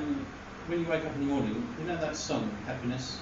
Mhm. Because Pharrell? you're happy, clap your hands if you feel No, like that- The happiness. Pharrell one. Yeah, I yeah. mean, Yeah, that one. Put that on as your alarm. That's what I used to do. I used to put on the songs, That's James nice. Brown Yeah, songs, and then you just as wake my up to alarm that. clock, so I'd be listening straight away. My mindset would not go into misery and judgment, and I'd go, oh, that's really great. Okay, I'd be do- really That's a good. great song to do. That's a It good still has idea. to do something. I'll play it, okay? I'm going to go get the camera. But it still is something from outside. It can help, but the most important thing is your inner determination. No? Mm. Because sometimes if I'm like really, if I want to be depressed or whatever, or I am or something, and then anything that's supposed to make me happy wouldn't Mm. work.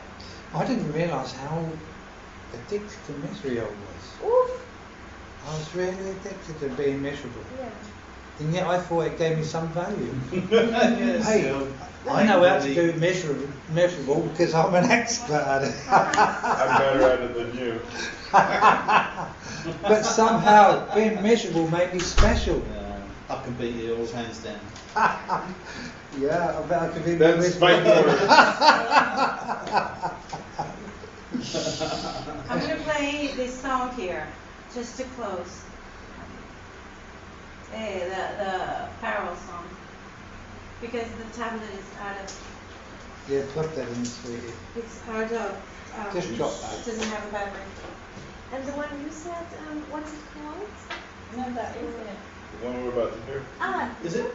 Yeah, Pharrell. The one that I used to Oh, play Pharrell. was Jack. I I don't know feel this good, one. I feel good. like I should. This Yeah. James Brown one. Like I should. Yeah. It's really good. Well, you must have heard it. probably. Yeah. Ah, this Yeah, one. that's Yeah. the one I want to play. They made a video in Ibiza, you know, somebody did in Ibiza when they go around all different places and people were dancing. Yeah, it's great.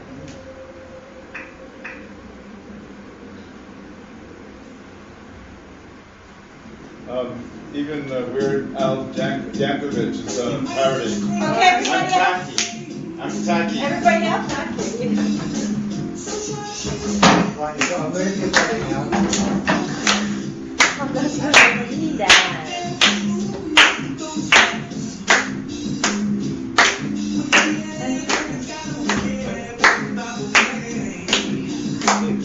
Because I'm happy.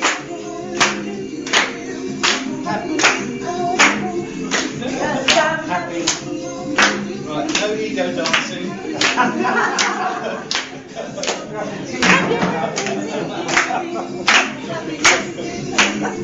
Because I'm happy. Happiness was.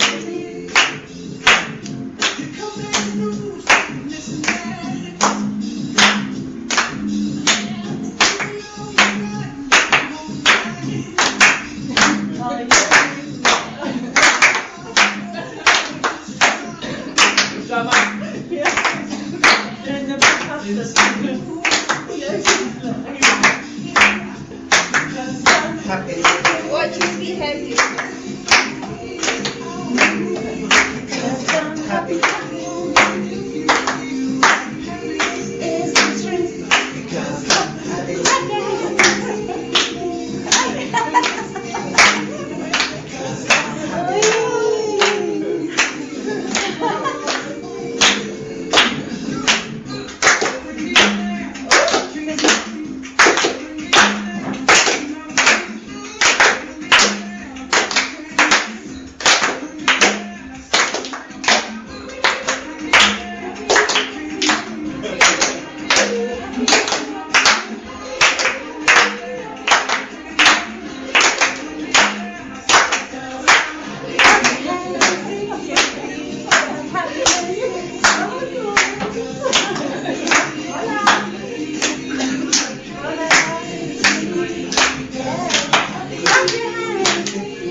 Hey, Yogi!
Hey, thank you very much.